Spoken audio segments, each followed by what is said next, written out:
Ashburn, VA. Brian and I are out here for Commanders training camp in advance of Monday night's game against the Bengals. Good morning, B. What up, brother? I'm chilling. How you doing? I'm good. You were missed yesterday. How was What's that?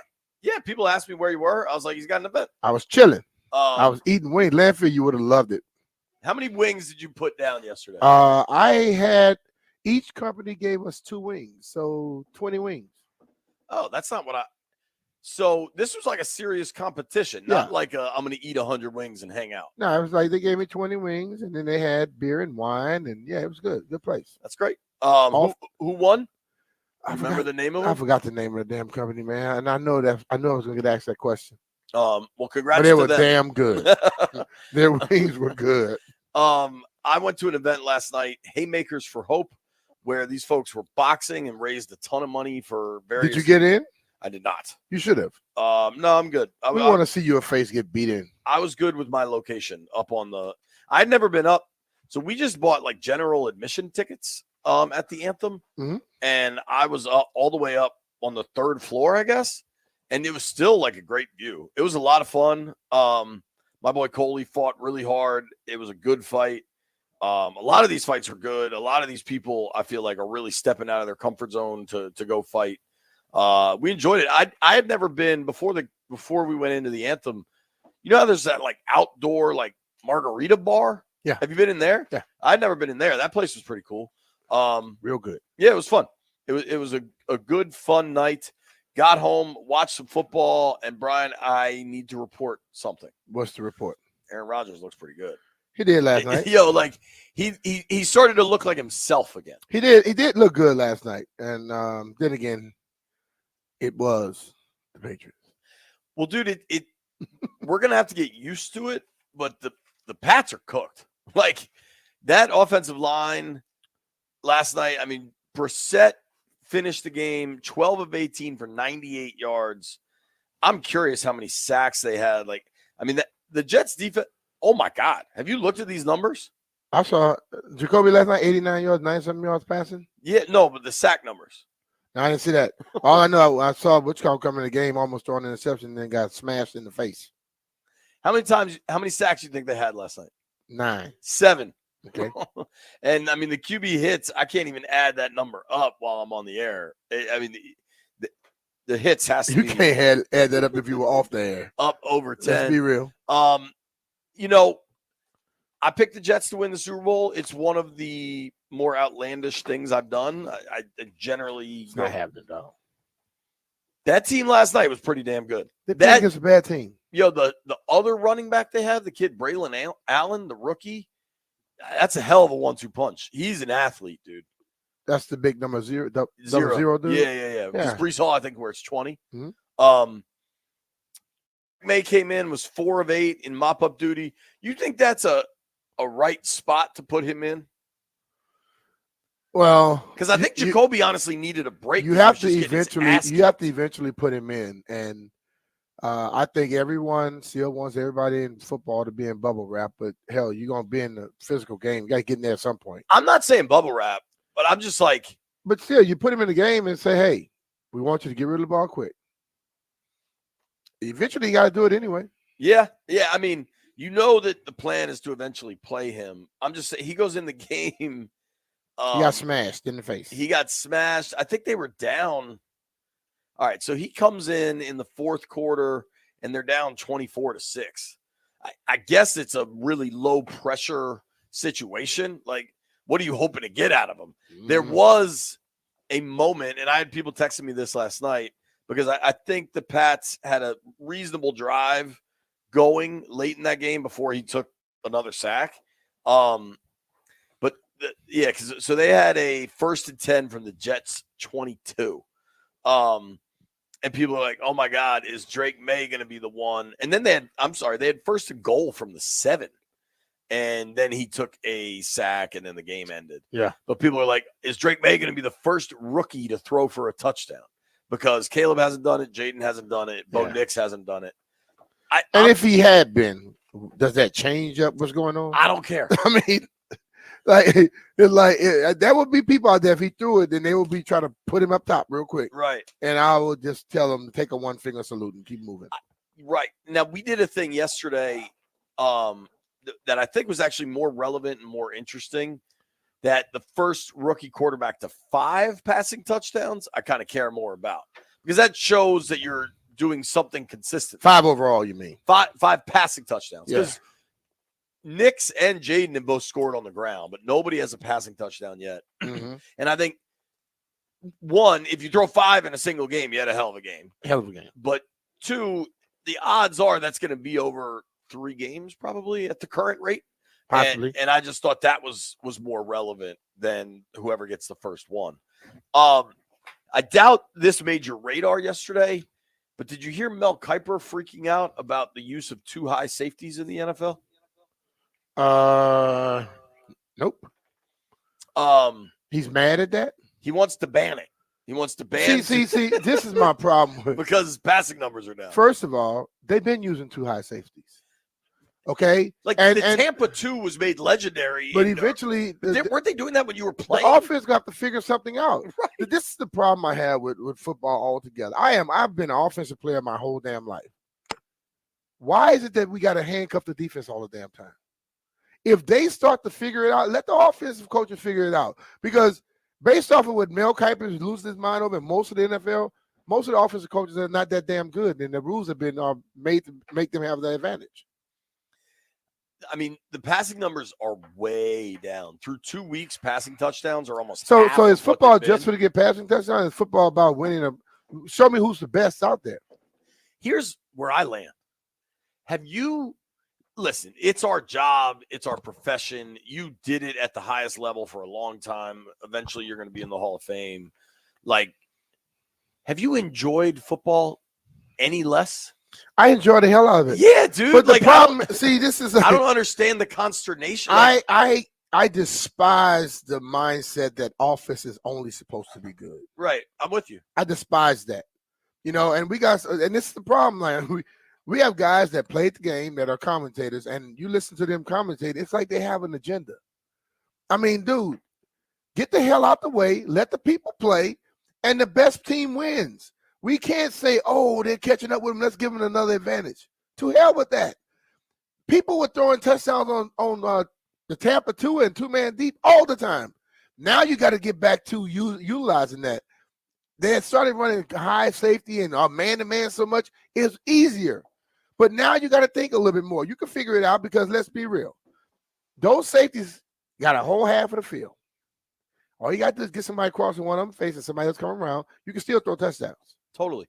A lot of it is, I think offenses are now so focused on controlling everything. And as they've gotten away from the run, a lot of these passes are at or near the line of scrimmage. And everybody's so focused on completion percentage and efficiency numbers that like a lot of just taking a deep shot, just it has been play called out. It's play called out, but the thing I watch Miami. I was watching Kansas City. They do this all day. The crossers. And if you throw a crossing, drags, if you throw a crossing route to Xavier Worthy or to Tyreek, and they catch it at 18 and they run another 60 or 45, whatever hell you want to run, does that make it any less exciting? I mean, honestly, one of the best. Mel Kiper need to be quiet for a lot of coaches don't respect him anyway. A lot of front office people don't respect him. Remember that because they think he knows every damn thing. He better shut up for all the defensive coaches hate him. There was that famous clip. This had to be 25 years about Mel Kiper. Not did anybody hired him yet? No, the whoever the Colts GM way back then was. He said, "Who the hell is Mel Kiper?" But remember when Deshaun was here? How good he was on those long crossers. Yeah, like. Speed is speed, and you can use it horizontally to still get open and then go vertical. When a quarterback drops back and he sees color, he normally goes away from that receiver, right? When he sees opposing color. Right. When the opposing color crosses a safety face, he normally hesitates a little bit. And if you're smart enough to draw a thing where the opposing color goes across that safety face, he hesitates just a little, and you got somebody doing this, or you got somebody coming here, you still can get it done. Right. You can still go backside vertical on away from where the crossers are. So, and if I can send two, I can send one up the numbers, a little bit outside the numbers, one up the hash. that safety has to decide on one of them, right? I think more so than anything is the cyclical nature of the quarterback position. And I think there's just like not the amount of star quarterbacks that existed for 10, 15 years. And these younger guys will evolve and maybe become that, or they won't. But like that's just where I think it's also where we are so vanilla in preseason, and then we automatically assume that they're going to just drop it and everything is going to work once the season starts. It doesn't. And the offenses are so complicated today, it takes a little more time. Right. Defense, what do you normally have to do as a defensive player? Put your hand in the ground and rush the passer. You know, that's what they normally do. You can dress it up a million ways, but that's basically what they do. Right. But the offense, they got all this movement and all this stuff, and that takes a little time to come together to be very, very fluid.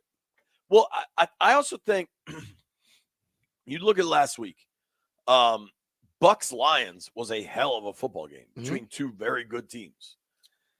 The final score was 20-16. You want to say that's low scoring, fine, but it doesn't make it not a good game. You know, like I think honestly, Commanders Giants, not a lot of touchdowns in that game. But if you were just a football fan that didn't identify with a team, you just, hey, I like football, and you get dropped in Northwest Stadium to watch that game. It's an entertaining game. It was back and forth. There was a lot of action. Listen, down to the wire. Like the Bengals, Chiefs. The fans sitting in the stands. Game. The fans sitting in the stands had no less excitement. It's these damn people that they want to present it to how they want it to be, so they can say, "Oh, look what I did." If it's about the fan participation and fan entertainment, fans enjoyed it. They're enjoying football still. The difference, perhaps, is as they have grown the game to become this fantasy, DFS, gambling, anytime. The gambling is fine, like all that stuff. Don't make fantasy more important than a damn actual game. Sure, but those are the people that are probably frustrated. Honestly, the people that have come into it. But let's be real. If those are the people that are frustrated. The people that you're competing against are dealing with the same situations, right? So if you were scoring more points, maybe you'd be getting your ass kicked still. If you're getting your ass kicked now, you'll still be getting your ass kicked, right? Yeah. Come on, man. We got to listen. The problem I've always had a problem. We always are trying to change up stuff for the person that's the least interested in the actual game. Squeaky wheels. We got to stop that. Yeah. I think I'd argue that's the problem with society. That's what I'm saying. Is that like, I think just because a person is loud don't mean they're the majority now. 80% of the world sees things pretty damn similarly, and yet we let the 10% on either fringe dictate terms for everybody else. To hell with them. Some news. Let's start with the stream is up and running. Shout out to Jeff. YouTube.com/1067 The Fan, maybe. If you want to watch the stream, we're there. Our guy that is a very active listener, Sear Titus Jones, I think it's Titus is his first name, heading to the hospital, baby boy on the way. Congrats, Titus, man. That's awesome. The winner of the wing thing was Ghosted Concepts. There you go. We're available if you want to drop some off and ask. We'll take the concept. More news. Don't ghost us, though. Breaking news on the Fan. You ready for this? It appears today is the day we are celebrating Chris Russell. This coffee is like sludge. You keep going to that Starbucks and you keep saying that totally different coffee sucks. No, I didn't say it sucks. It's this one is thicker because they added an extra shot of the espresso in there. That's just what we need is you with extra shots of espresso. This is a totally different Starbucks though. I didn't go to the one by the house. Okay. Today is Chris Russell's birthday. Happy birthday. Happy birthday, Roos. You can take any other food you want out of the refrigerator. Especially if Jeff's name's on it. However, take the one that don't have a name on it, like it's yours. However, I have somewhere between sad, bad, perplexing news specific to Chris Russell. We'll take it. We all if it's bad, Landfill will love it. Well, Landfill, perhaps I need to hear from you on this then. Per Chris Russell. So this is not per source. This is from the source. Rooster says, now we all know when he's wearing his burgundy shirt at the office what that's about, right? Special night. He says he threw that shirt out. Oh. I don't know what the hell that means. Well, he must have a new shirt now because something happened in a new color. Maybe he's becoming a priest. Now that right there, that'll be the day. Perhaps. Why he threw his shirt out? Oh, he trying to deceive people now. He don't want to wear the burgundy shirt anymore because every time he wears it, I'm sure people like even out in the public are saying, "Yo, burgundy shirt, Bruce." Woo! I don't know. I don't know the answer. Well, Bruce, text us or let us know why you getting rid of the shirt. Let's all make a guess why Roos got rid of his burgundy shirt. Landfill, are you officially in the building saying he's converting to priesthood? Yes. Okay, that's one theory. I think his lady has another favorite color, so he's gonna wear that color. Okay, B. Mitch is voting new favorite color. Jeff, do you have a guess why Chris Russell's throwing away his favorite burgundy shirt that only means one thing? He definitely got another shirt. He must have, and you know what it was? He got the best looking lady he ever seen in his life. He bagged her and like I wouldn't be surprised if it was like turquoise. He bagged her in the turquoise. He done changed to a Miami Dolphins. No, I know what it was. Coming in like Charlotte Hornets. So Rooster for his birthday. I'm not sure if it was Matt Essick, but they got him a vest, like a Stone Cold Stunner vest. Oh, he gonna start wearing the vest now. I told him, I said, Rooster, you gotta wear that with no shirt under it. Like you just gotta put the vest on. Nah, that's a picture I can't wait to see. But the thing was, he looked at me like, no, I ain't gonna do that. But you know when somebody say they're not gonna do something and then they look like you know his wheels were turning. Oh yeah, he did it last night. He was like, yeah. He went in the mirror last night, baby. What you think? Probably in the sleaziest of that's bars. That's gonna be his new thing. That's gonna be his new thing. Yeah. All right. Well, listen. That's a good guess there, Jeff. B. Mitch and I are out in Ashburn. So Jeff and Landfill, we're going to need you guys to investigate what exactly is going on with Chris. And we want to wish him. If he walks in there with that damn vest on the day. We also want to wish Rooster a very happy birthday.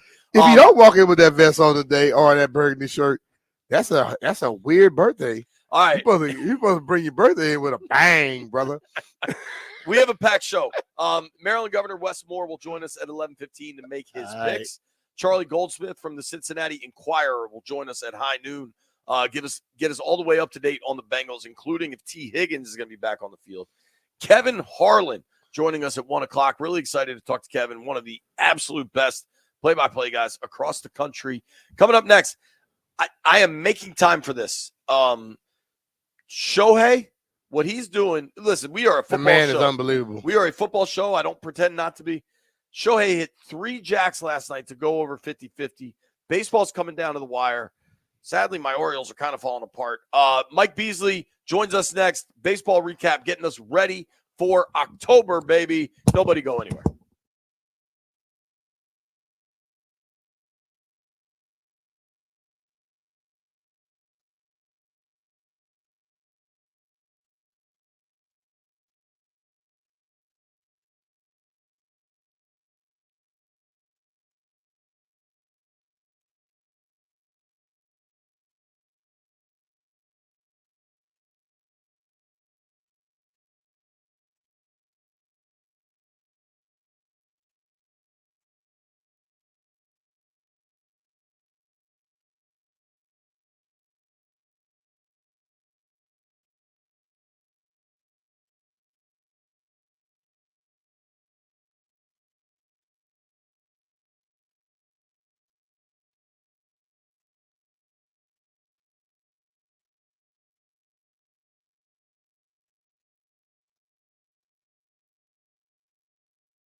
This sports update is presented by Baldino's Lock and Key, your one-stop shop for auto keys and fobs.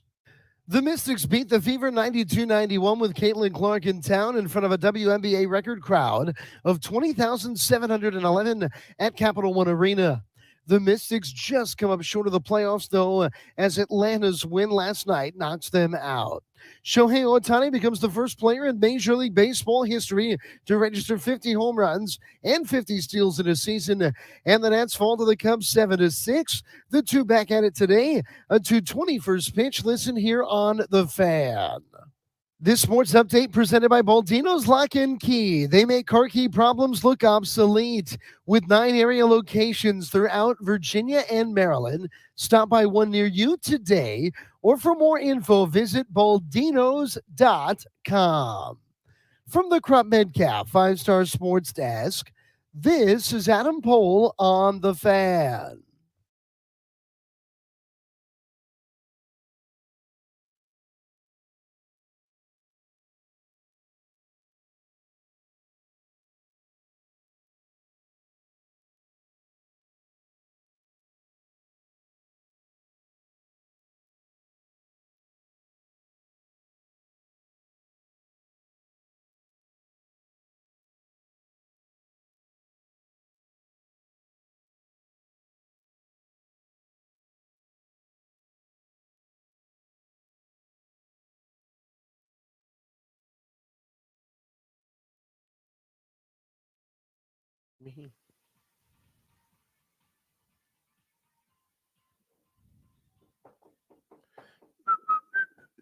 You know what I hate, Brian? What's that? I get a billion emails, right, from these like accounts. Like if I have a Target account and you email me and then I click that I want to buy something, don't make me log in. You're reaching out to me. Just let me in.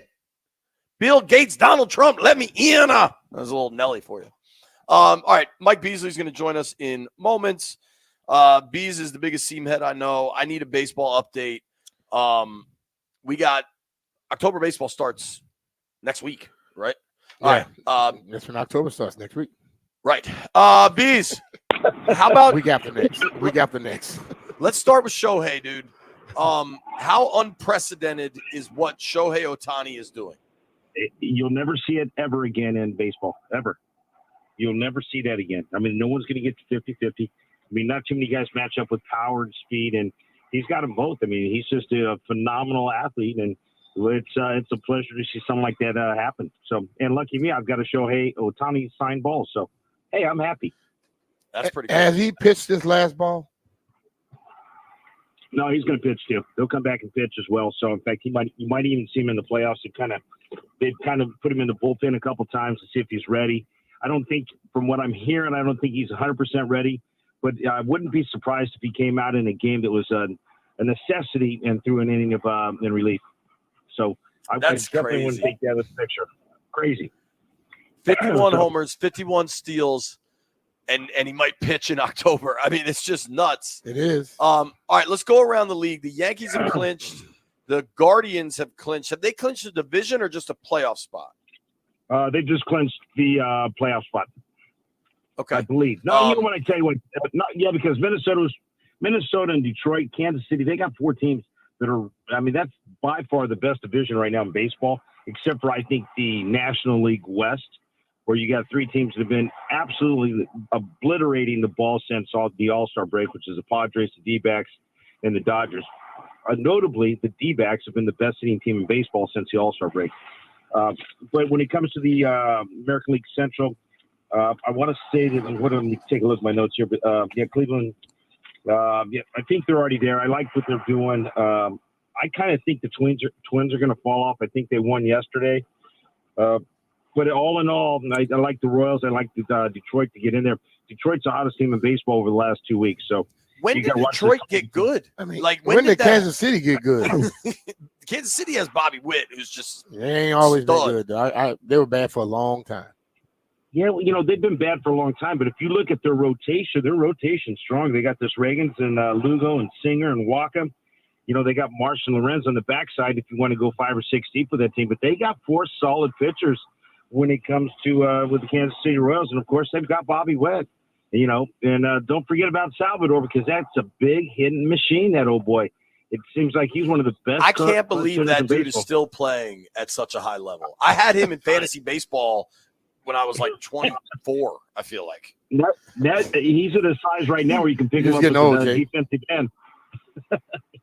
He can play football. He's so big, this guy. All right, Bees. I need you to. And the beauty is too, you got the in that same American League Central, you have the Chicago White Sox that are currently 36-117, 3 games from tying the 120 game most losses in a season. They've got 9 games left. They've got only 3 games at home. Not like it matters for this team. They're such a unfortunately bad team that they've got 3 home games and that and 6 away. But they play 2 teams that are both in the pennant race. So I feel real bad for the Chicago White Sox. I predict those guys to go to lose 123 games. So hold on, Brian. That's a lot of games, man. B, there's a week left of baseball. How many wins? I just looked this up. This is astounding. How many wins do you think the White Sox have right now? 31. 36. Damn. They're 36-117. He just told us that, bro. Damn. Well, you say you pick him to win 100. You pick him to lose 123. So I was going away from that, Bees. Yeah. So out of the last 9 games, I think they go 3-6 is what my guess is. Unfortunately, they're playing teams. Their run differential for the year is they've lost games. They've given up 313 more runs than what they actually have scored. So they've given up 786 runs. Oh and look at the teams that are winning, right? You got the Brewers, the Phillies, the Yanks. I mean, they're looking on the positive side of plus 135. The Brewers has the biggest run differential. And you got the Phillies right behind them at 118. But those are the teams that have been winning. But I mean, I say that because it's such a small number, right? You've got 152 games in, and they've only outscored their opponents by 135 runs. Yet on the losing side, you got a team that has given up 313 more runs than what they've actually scored. It's just one of the worst things I've seen in baseball. See, they need to make it like soccer and then move them down. Relegate them. Yeah, they need to be relegated. Move up to Charlotte Knights or something. Go ahead. What's your next question? I got you. I need to talk. Do you know how to calculate the magic number? No. That sounds like a myth to me. Now let's talk Baltimore baseball. Okay, the Orioles have been leaking oil now for seemingly 2 months. They are 5 games clear in the wild card. There's no chance they're catching the Yankees now, but they got the Tigers coming to town who are red hot. Like, tell me they're in the playoffs, Bees. Like, I can't deal with this sort of epic collapse that could. So until Santander, I think I tripled him his name there right there. Yeah. But if it wasn't for him last night in the 2-run homer in the bottom of the 9th inning, this team was really going to be shelled out. I mean, I still have them kind of finishing 5th. I think they're going to get overtaken by the Royals, and I think Detroit's going to be the number 6 seed. And I think it's the Royals at Baltimore for the 4 versus the 5, and that's it's a bad thing. But Orioles have just really fallen off the table. They're 27 and 29 since the All-Star break, and they're just not running good. I mean, but they do. I think they have a decent so many injuries schedule. Finish on the road. They got 3 against New York and 3 against the Twins. I think their magic number is 5. I think for them to go ahead and clinch the playoffs. But dude, they got 3 against the Tigers, 3 against the Yanks, 3 against the Twins. I mean, the Tigers and the Twins, they're all fighting for that same.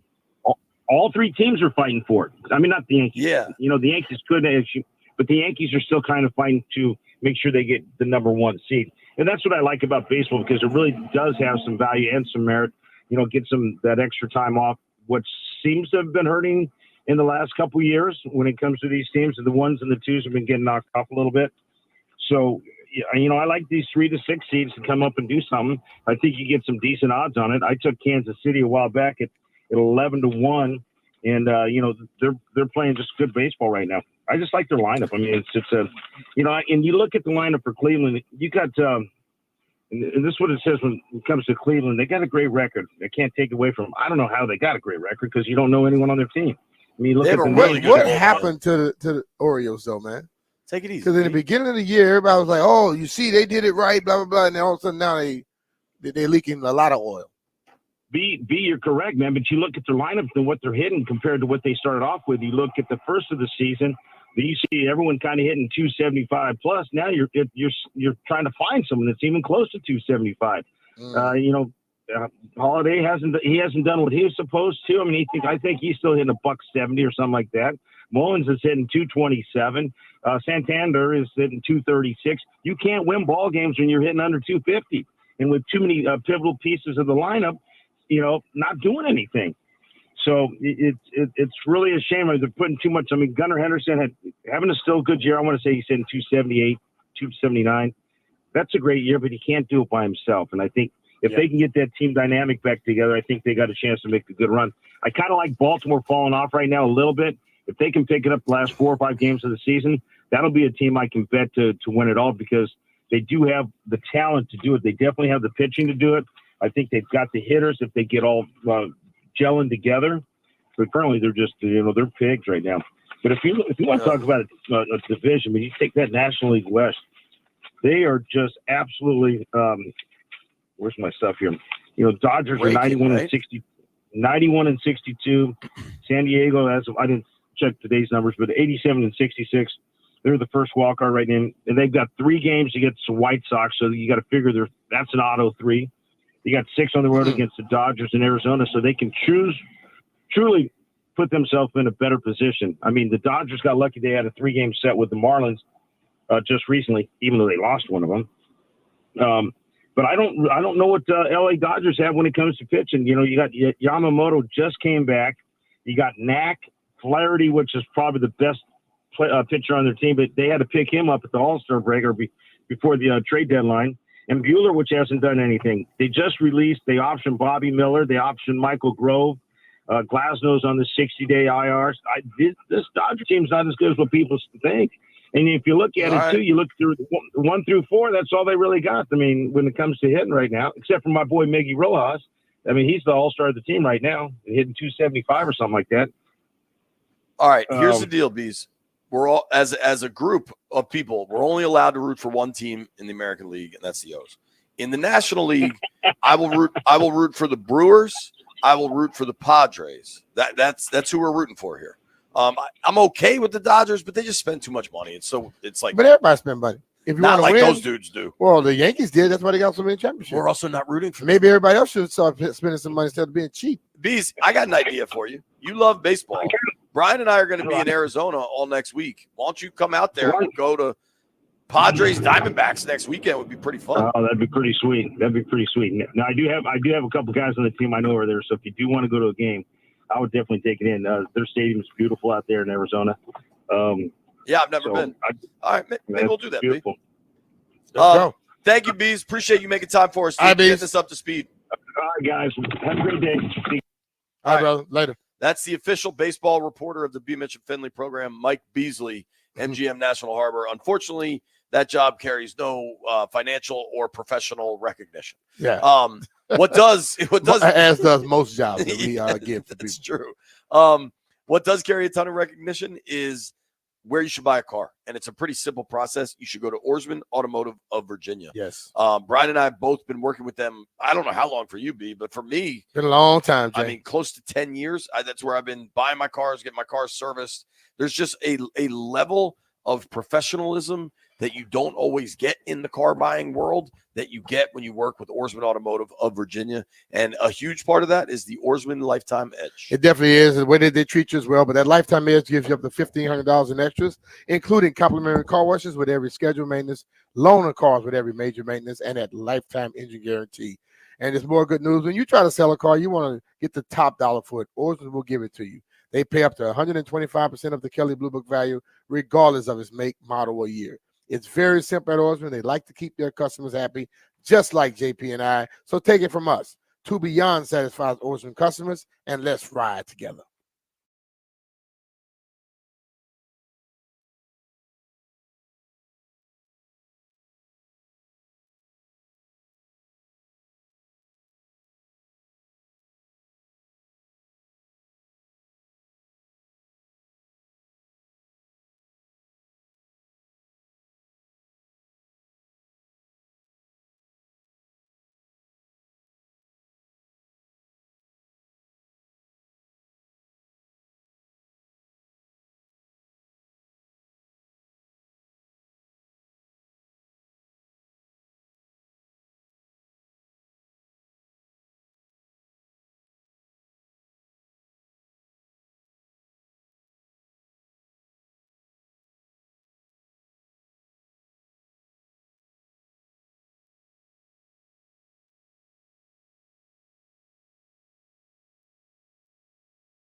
B. Mitch and Finley, 106.7 The Fan.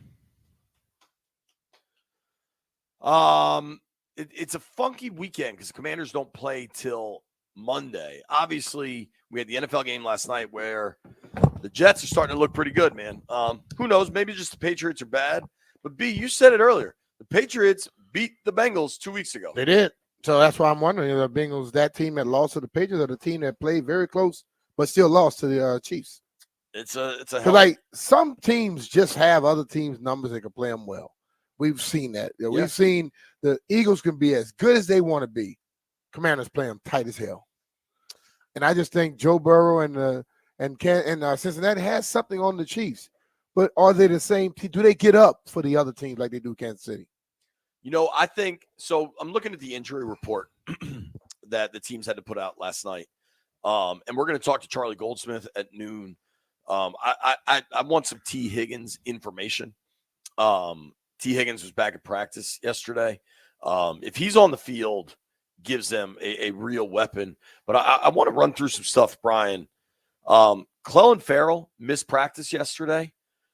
He popped up on the injury report late last week. Mm-hmm. Now he played, but then they signed a D-end yesterday to the practice squad because they lost a D-end to Dallas. I believe his name's Carlos Watkins. He got claimed by the Cowboys. That's the guy they just signed last week, though. They brought him up. They brought him up. Yeah. And everybody's like, why? That was the whole healthy scratch with Jamin thing because they needed D tackles. They list him in a DM, but he's 300 pounds. Not a lot of 300-pound DNs. I think Farrell missed practice yesterday with the knee. Mm-hmm. Maybe they're just managing him. I mean, that's a veteran. You like to think you know what you got there. Forbes missed practice yesterday with the thumb. Yeah. He didn't have a cast or wrap or whatever that thing was. He didn't have that on in the locker room when I saw him yesterday. Probably changing it up. Well, he also was coming out of the shower. So he probably takes it off to take a shower. I don't know. Johnny Newton, they said it was a rest day, but he didn't go yesterday. So that's 3 DMPs for Washington, all on the defensive side of the ball. Honestly, I don't think we expected Forbes to play this week, though, did we? I don't. Yeah. Do you? I didn't expect it. Are you concerned about this Farrell thing? I'm not concerned I think he's got the only 2 sacks they have this season. See, I'm not concerned because this is the people that they chose. This is how they put their team together. So you have to give them that credit. I don't mean about level of play. I mean with the injury. No, I'm talking about the injury. Okay. Because, I mean, if he's not there, then you should have kept someone that you feel comfortable enough to put in the game and let him go. Dorrance Armstrong is presumably the other starting end. He was limited in practice yesterday with a chest thing. Zach Ertz yesterday, limited in practice. They said just rest. So when people see the injury report, when they see the designation NIR, that means non-injury related. Mm-hmm. Generally, that means rest. Rest. Especially for a veteran player like Ertz that they've been personal. Yeah, something might come up. But for a guy like that, they've been really focused on managing his body. When he's healthy, he's effective. Dude, he was their leading receiver last week. Yeah. Quan Martin was on the injury report yesterday, limited with a hamstring. I talked to Quan after the game. I got zero indication after practice. I got zero indication that he won't be full go Monday night. Yeah. But in this day and age, guys are taking care of a lot. Yeah. So when they say rest, I just buy it because, with all of these different things they use now, they tell you when the guy's getting close to this, that, or the other, and they take care of them. So I have no issue with it. Yeah, and Quan popped on the injury report late last week, if you remember, and then played against the Giants, obviously. Benjamin St. Juice on the injury report, groin limited, something to watch. Yeah. Back out there today. I think they may have stumbled upon their best corner combination of St. Juice, Noah I, Samerstill in the slot. At least the best of what they got right now. Mm-hmm. Here's what we're going to do. Quick break. Governor Moore is going to join us at 11:15. Charlie Goldsmith at noon. Nobody go anywhere.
Good morning, everyone. Well, a WNBA single game attendance record set in D.C. last night.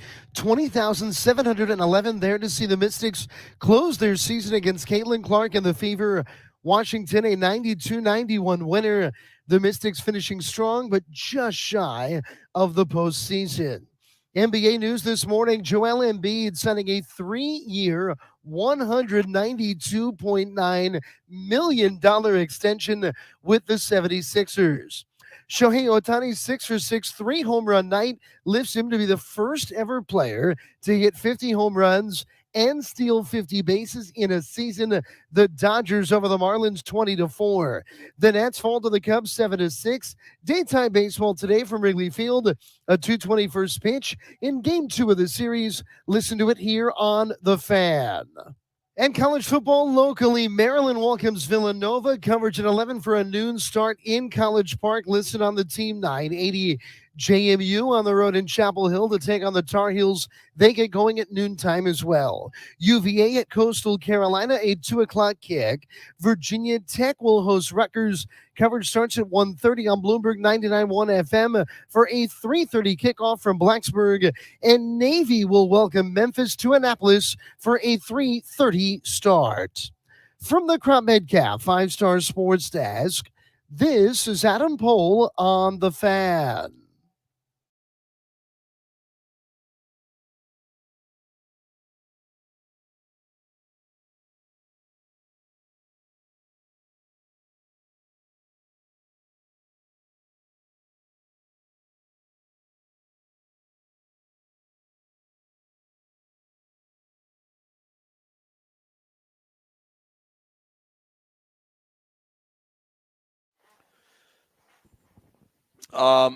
Show announcement. We've got our best investigative journalists on the case.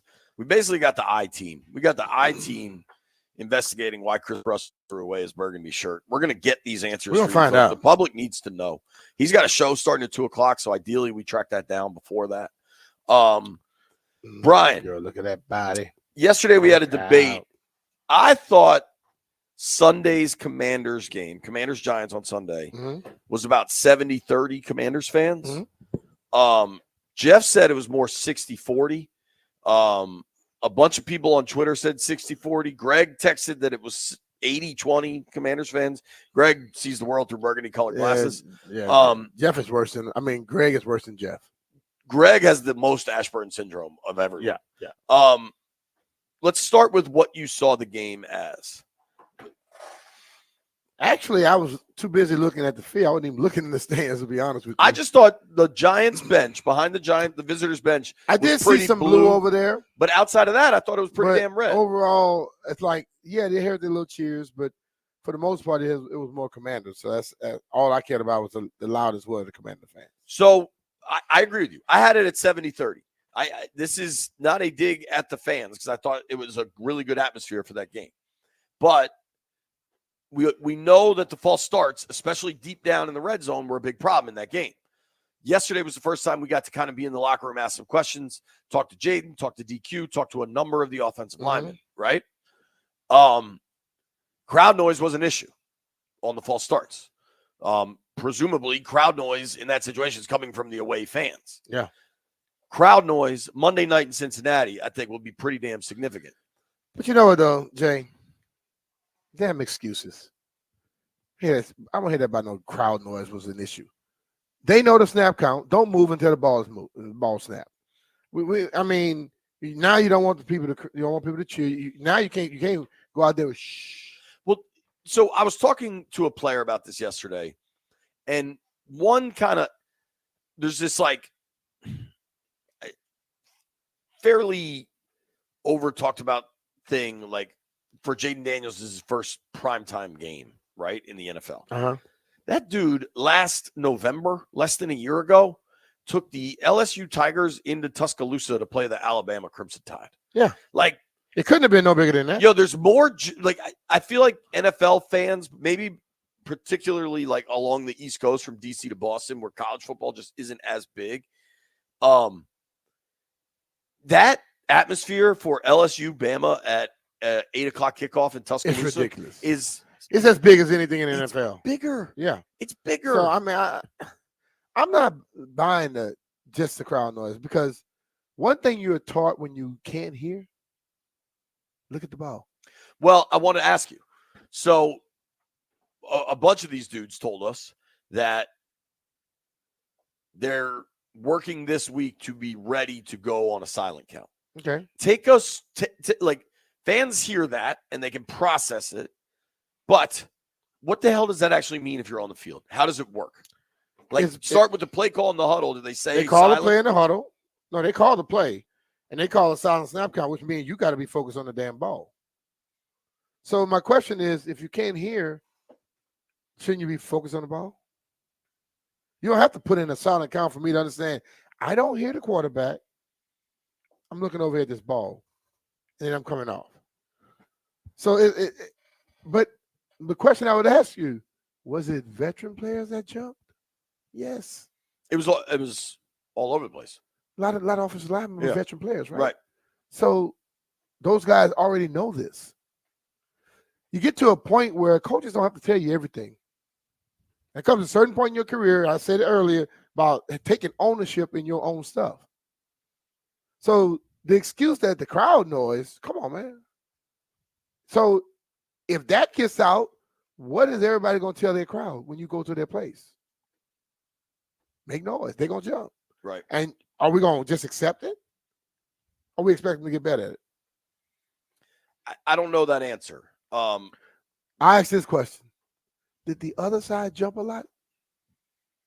I don't believe so. Okay. And our crowd was cheering when they had the ball. Right. So that's a damn excuse. It's not no fact. It's an excuse. Do you think that is a one-off outlier red zone issue, or I hope. I can't say I think. I hope, because listen, man. For the most part, I'm not buying that excuse there. I'm not. Okay, I think that's a pretty thorough rebuke of that excuse. Do you think offensively they really got it going against the Giants because the Giants stink, or because their offense is pretty good? I think the offense is good. To be totally honest with you, I think the offense is good. I just think that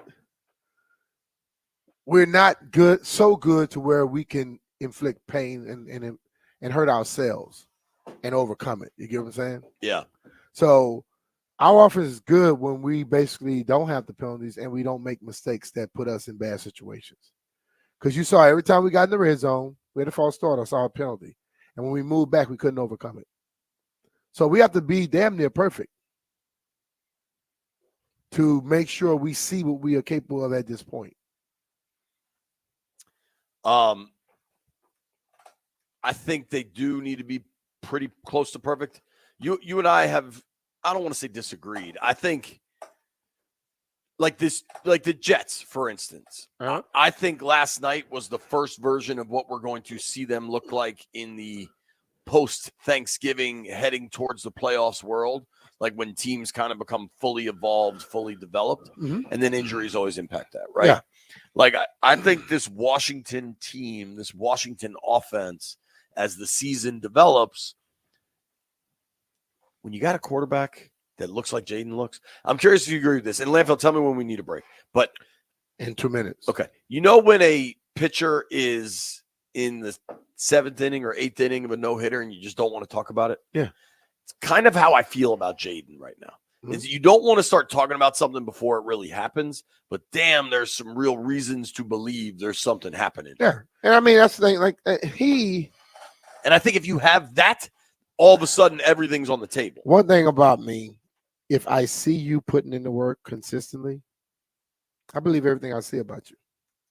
But when I don't see you putting in the work, I'm just waiting for the bubble to burst. This dude puts the work in.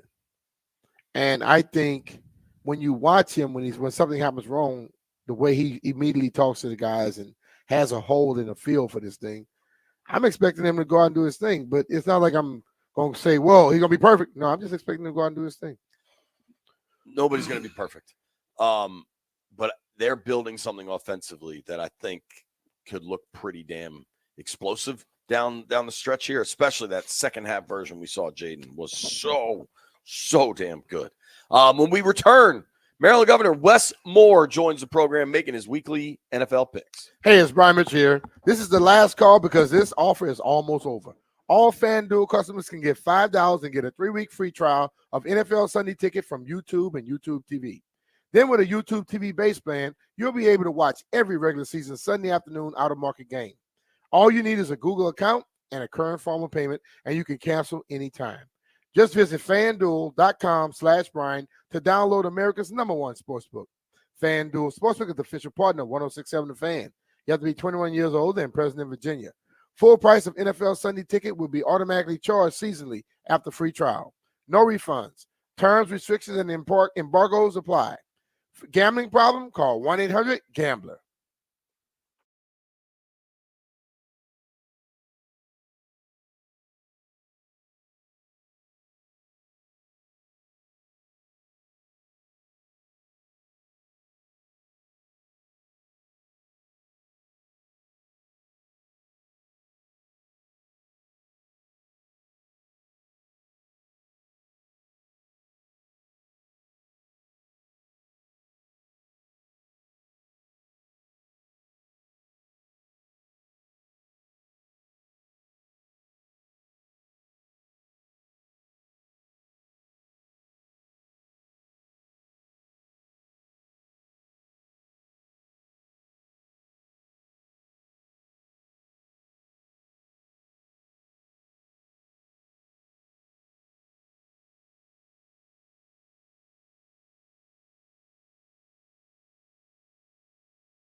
The east side of the LBC. Warren G. All right, in moments, we're going to be joined by Maryland Governor Wes Moore making his NFL picks for the week. A couple things we need to discuss. 3 things we need to discuss. I go last week. He's 5-5 on the year. Yo, you know what I heard on Rooster's show? What? Linnell. So they make 14 picks a week, and it's Roost, Doc, Linnell, and Essig. And Essig makes his picks by just flipping a coin. That's his shtick. And he's winning? I don't know who's winning. I'll be honest with you. The thing that I remembered from this segment that I listened to, Linnell went 4-10 week 1. Oh, yeah. Doc told me about that. Golly. I actually had a good night last night. I had the under, and I had Demario Douglas receiving yards. Bing bong. I had a good night, too. What'd you have? I had steak, pork belly, a lot of wine. Where were you last night? I forgot the name of the restaurant, man. The Events DC thing. The Events DC and Formula One thing. That was nice. I went to that boxing thing. Before that, my buddy Gladding had us over to his house, and he had these roast beef sandwiches that were phenomenal. They were just outrageous. And all I said was, yo, I love the roast beef. Those buns are really good. And everybody there hit me with a pause.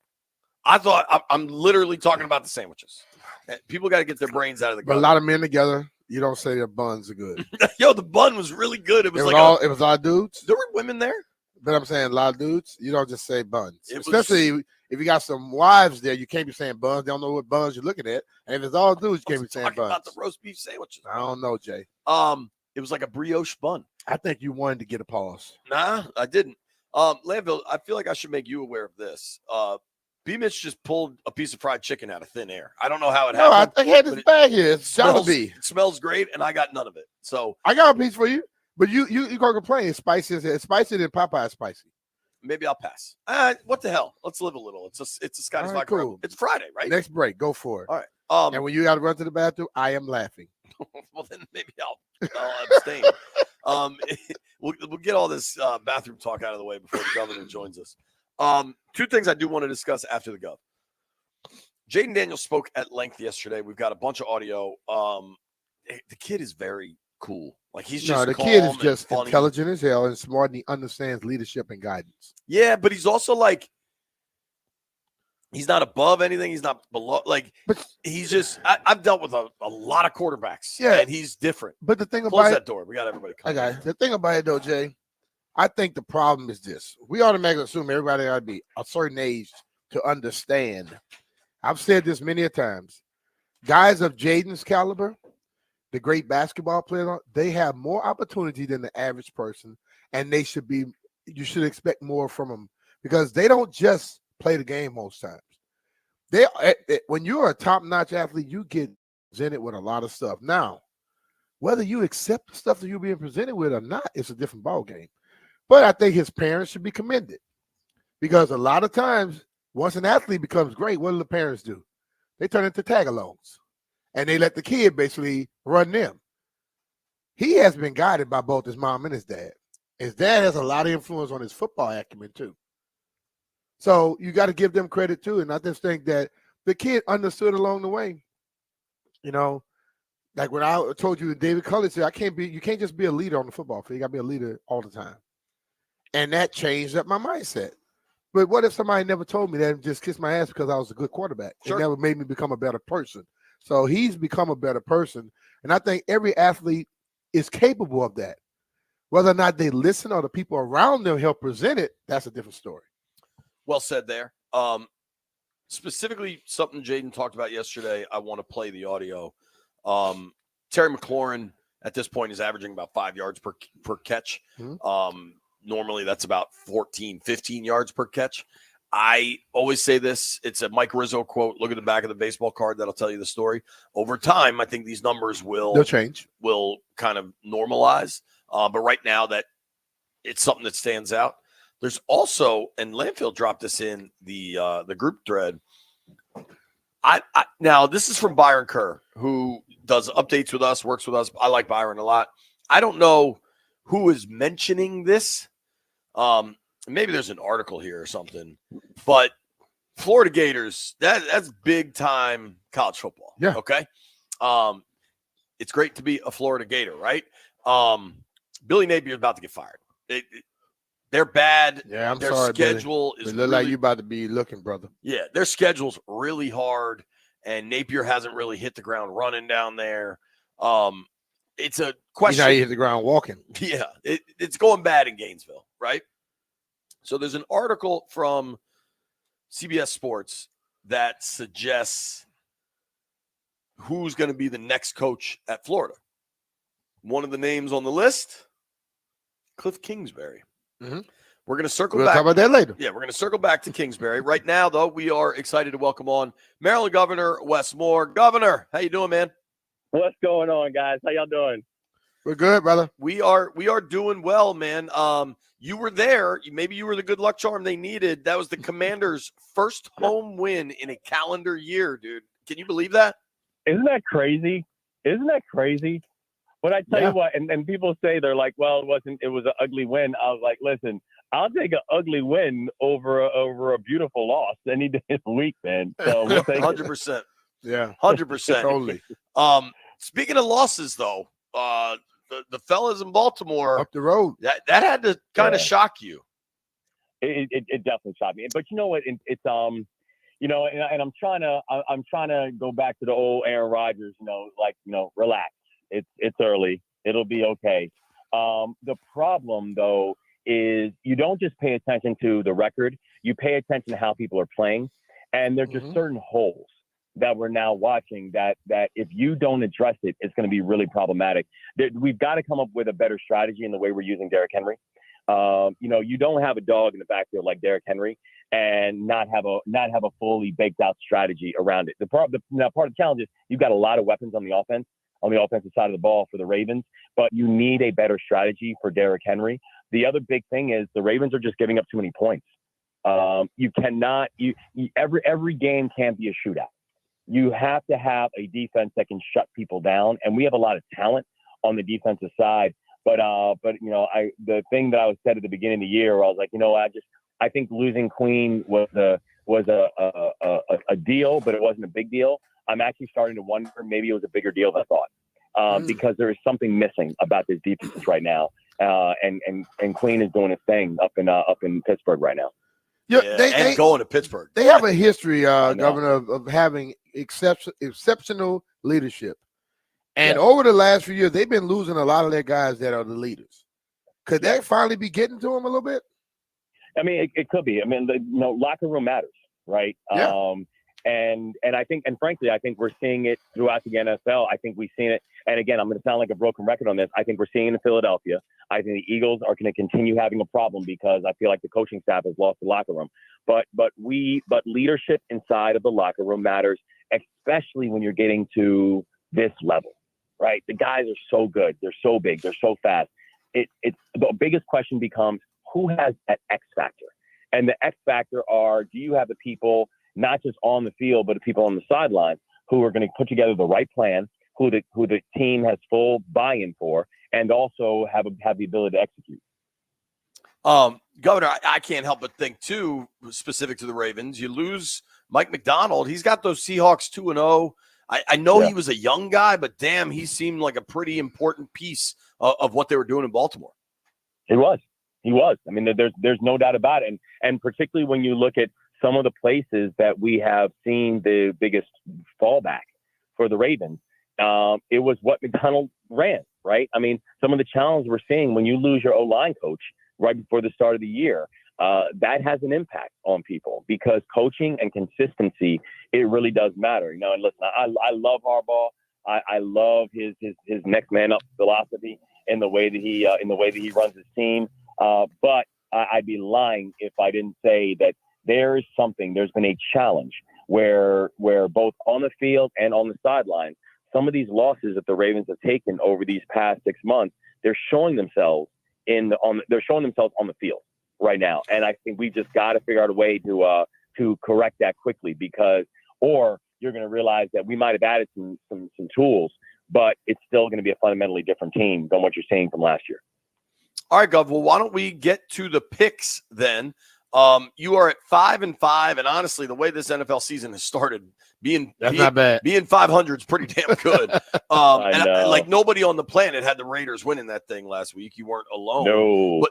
But and let's start. Like, there's no reason that they did win. I mean, beating Baltimore in Baltimore at the home opener, it was crazy. With a 10-point fourth quarter lead. Wow. Yes. Why don't we start with your Ravens then? Ravens Cowboys. This is a massive, massive game this early in the year. This is one I'm pulling. You got to beat them. You got to beat the damn Cowboys now. Yeah, tell me about it, man. I mean, like, and y'all know, as much as I hate the Cowboys, this is going to be real bad if our boys go down to Dallas and lose. I mean, and I know it's in Dallas, which is always challenging, and going down there and playing in Jerry's World and all that kind of stuff. The thing that I know though is that the Ravens look bad last week. The Cowboys look really bad. I mean, they got it handed to them, and they showed. I mean, every criticism that people had and every vulnerability that people thought about the Cowboys going into this year got showed off last week, and it wasn't just because of the talent that we saw from the Saints. We'll get to them in a second. It was that if you draw up the right plan against the Cowboys, you're going to beat the Cowboys if you have the right talent base. And so, I mean, I've got faith. I think that this week is the week that the Ravens, drop this now 3-game losing streak that we're on. And I think this is the week that we go down there and we get this W, because maybe this what happened last week maybe was the dose of reality that the Ravens needed to get moving. Yeah, I wonder, and teams like the Ravens, you just trust, and like I feel like when we get people start putting up Christmas trees, it'll be December 5th, and the Ravens are going to be 9-4 or whatever. You know what I mean? Exactly. Let's keep it with a team I'm not sure you trust, Gov. Eagles going down to New Orleans. The Saints are outrageously hot. Eagles Saints. Who you got? Oh, the Saints. Saints. I don't trust them. Easy. I don't trust them. I don't think. I mean, even if you look at their first couple of games, right? The first one was against a good team. Don't get me wrong. I respect the Packers, but it was still it wasn't a good looking win. It wasn't something that I think gave the Eagles fans any confidence. And then you saw what happened last week. Mm-hmm. I do not trust this Eagles team, and I don't think that the coaches have the locker room. And I think that they can make adjustments on the field all you want, but if you're essentially bringing back the same folks who are calling the plays and helping lead people, I think that's going to matter. It's going to show itself. And the Saints, I mean, I'm just trying to figure out what defense even has a chance of stopping these folks right now. They're just playing really good football. I know it is early, and you don't get too excited about what's happening. What happens in the first couple of weeks. But you got Kamara. What does he have? 4 rushing touchdowns. 3 of those and 1 receiving touchdown. He's putting up numbers right now. And so I think we saw the problems that the Eagles had. I don't think they fixed them or corrected them. So I think the Eagles go get this one. I'm sorry. I think the Saints go get this one. Do you believe in Derek Carr, though? I believe in Derek Carr more than I believe in the Eagles front office, huh? Wow. No pass rush. Until the Eagles generates a pass rush, I don't know how that thing works. Yeah. Perhaps the biggest surprise right now is Sam Darnold and the Vikings at 2-0. They've got the Texans coming to town. Big game there. Nobody expected Houston, Minnesota to be a headliner, but here we are. Who you like? It is so crazy to me because if anybody would have said that after, week 2, that one of the leading contenders, one of the leading contenders for people who were like in the MVP conversation was Darnold. Yeah. I was like, not on planet Earth. Right. But listen, he's put it up, and so I think that he's actually doing some really interesting things there in ways that I think that people did not expect. But who's also putting up crazy numbers is Stroud. Sure. Right. I think Stroud is just. I mean, he's just shown, man. I mean, he is legit. This was not a new quarterback thing. This is not we don't have film on him thing. He's just showing he's just a legit quarterback. I mean, I think he's got he's got like 500 passing yards already going in. I mean, the guy he's putting up very real numbers. And so I think that even though it's on the road, I think the Texans go ahead and take this win over the Vikings. It'll be a good game, and particularly when you're going out talking about playing in Minnesota, it's always tough. But I think the Texans go off and pull this win because I'm a believer in C.J. Stroud. It's a safe place to be, man. He's been fantastic since he got into the pros, and you add Steph Diggs. I mean, that team is just loaded. And their defense is playing well. For sure. Will Anderson's a beast. You add Daniil Hunter. There's a lot to like there. Yeah, I agree. Now, Governor, one thing I appreciate about you sincerely is that obviously you're in the politics game, and that requires a level of diplomacy, but you don't sugarcoat things you hate. And I know you hate the Steelers, and they're hosting the Chargers, a pair of 2-0 teams that just want to run the ball and play defense. This thing seems like it's going to be a legit fist fight. Jim Harbaugh coming to Pittsburgh. What do you think? This is going to be a straight fist fight, and I love it. And I tell you, usually I'm not one of these people where one person can help me to change my opinion on a game, because I think one of the things I love about football is it's much bigger than one person oftentimes. Mm-hmm. This is actually one of these games, though, where I think one person actually helps to shift my opinion on it, because if Herbert were 100%, I probably would pick the Chargers. He's not. And even if he does get reps, he's not going to be the same Justin Herbert that I think that we've become accustomed to, and I think really has the potential of being an actual star in here. And so I think, and again, I hate saying this, but when you look at the way that the Steelers, came in and beat the Falcons, you look at the way they came in, beat the Broncos. Again, these aren't two stellar teams. Mm-hmm. And they've shown a level of stability and fight that I think people have come accustomed to with the Steelers. And so I do think that the Steelers, pull this. Got the Gov dipping in and out there. Yeah. Gov, we got you still? You there? Oh, I'm still here. Can you hear me? Okay. Yep, we got you. So you took the Steelers, right? I was saying good things about the Steelers. So, and the phone cut out. And the phone cut out. I'm like, what the hell are you doing? Governor, it's kind of funny. We want you in Annapolis as long as possible, but eventually, if you want to drive, down 16th Street, you might need Pennsylvania. You might need to be a little kinder to these Steelers fans, man. Nah, I don't play that game. I don't play that game. They know. I love it. All right, the main event, Monday Night Football in Cincinnati. Uh-oh. You got two LSU Heisman Trophy winners. What a cool game this is set to be. Yeah. Commanders Bengals. What do you think of? Yeah, man. It is a really cool game, and I got to tell you, man, I'm so proud of Jalen Daniels, man. He's really playing, and if you look at, and can I tell you? Can I just say one thing about him and why I was so impressed? At the game, that play where he got hurt and he had to sit out for one play. And by the way, and I know y'all felt it because I saw you there, to watch the entire stadium, their air go out of them, watching him laying on the ground, and people are like, oh my God. And then, he comes off the field, backup comes on board, and people are like, okay, what just happened? Did the future just go away?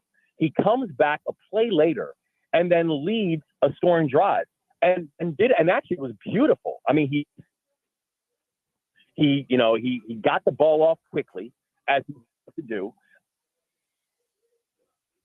On that drive, something like 60 some odd yards on one drive. I mean, he played a great drive after being hurt, and so I think he just showed a level of toughness that I think people really respect, and I think he's really had as good a first couple games as any rookie in the NFL has had. Now, that being said, this defense can't stop anything right now. I mean, I'm watching these teams just completely just like slicing the Commanders' defense apart, and you cannot do that against the Bengals. You just can't. They have too many weapons. And so I think until the Commanders can do two things. One, you got to give Daniels more time. This offensive line is still too Swiss cheesy to be able to make sure that, you have a star quarterback that can feel supported and protected. And until the secondary can stop giving up 20 and 30 and 40 points a game, you're going to have a tough time, particularly against teams that are above average teams in the NFL, which is, the Bengals are an above average team. I'll repeat what I said before. I'm still not completely sold on the Bengals quarterback being a top 2 quarterback in the NFL, what some people want to give him. But I do think that Cincinnati looked better last week. And this game is at home for them. And I do think that matters. So I think the Bengals end up taking this one at home. Governor, we know right, we man. appreciate you Appreciate making time for us, man. Ravens, Saints, Texans, Steelers, Bengals. Those are the picks. Those are the picks. So hopefully I have a 5 over after week 3. All right. Thank you very much, Governor. Hey, bless y'all. Talk to you. All right, take care, man. Maryland Governor Wes Moore. Everything he said about the Commanders-Bengals game, I tend to agree with him. Mm-hmm. We're going all in on this matchup. Monday nighter. Nobody go anywhere. Hey, it's Brian Mitchell here. This is the last call because this offer is almost over. All FanDuel customers can bet $5 to get a 3-week free trial of NFL Sunday Ticket from YouTube and YouTube TV. Then with a YouTube TV base plan, you'll be able to watch every regular season Sunday afternoon out-of-market game. All you need is a Google account and a current form of payment, and you can cancel anytime. Just visit FanDuel.com/Brian, that's BRIN, to download America's #1 sportsbook. FanDuel Sportsbook is the official partner of 106.7 The Fan. You have to be 21 years or older and present in Virginia. Full price of NFL Sunday Ticket will be automatically charged seasonally after free trial. No refunds. Terms, restrictions, and embargoes apply. Gambling problem? Call 1-800-GAMBLER.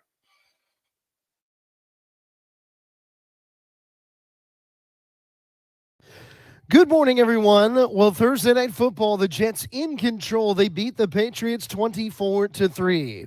Shohei Ohtani, a night for the ages. He goes 6 for 6 with 3 home runs to usurp the 50-home run plateau and become the first ever 50-homer, 50-steals player in a single season in baseball history. The Dodgers beat the Marlins 20-4. C.J. Abrams had a 4-hit game, but the Nats fall 7-6 to the Cubs in their series opener at Wrigley Field. Game 2 of the series today at 2:20. Listen here on The Fan. And a historic night for women's sports in D.C. Yesterday, the Mystics Fever game, the highest attended WNBA game ever. A crowd of 20,711 at Capital One Arena. The Mystics beat Caitlin Clark's Indiana Fever 92-91. From the Crop Medcalf 5-Star Sports Desk, this is Adam Pohl on The Fan.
All right, folks. Busy show today. A lot of moving parts. Normally Friday in the NFL is Fast Friday, where players and coaches all want to get the hell out of the building. But today is a Thursday, even though it's a Friday, because they play on Monday, not Sunday. Does that make sense, B?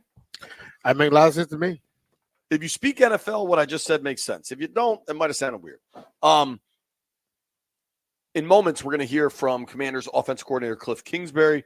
Very curious to hear Jaden Daniels and Dan Quinn yesterday talked about Terry McLaurin's lack of productivity.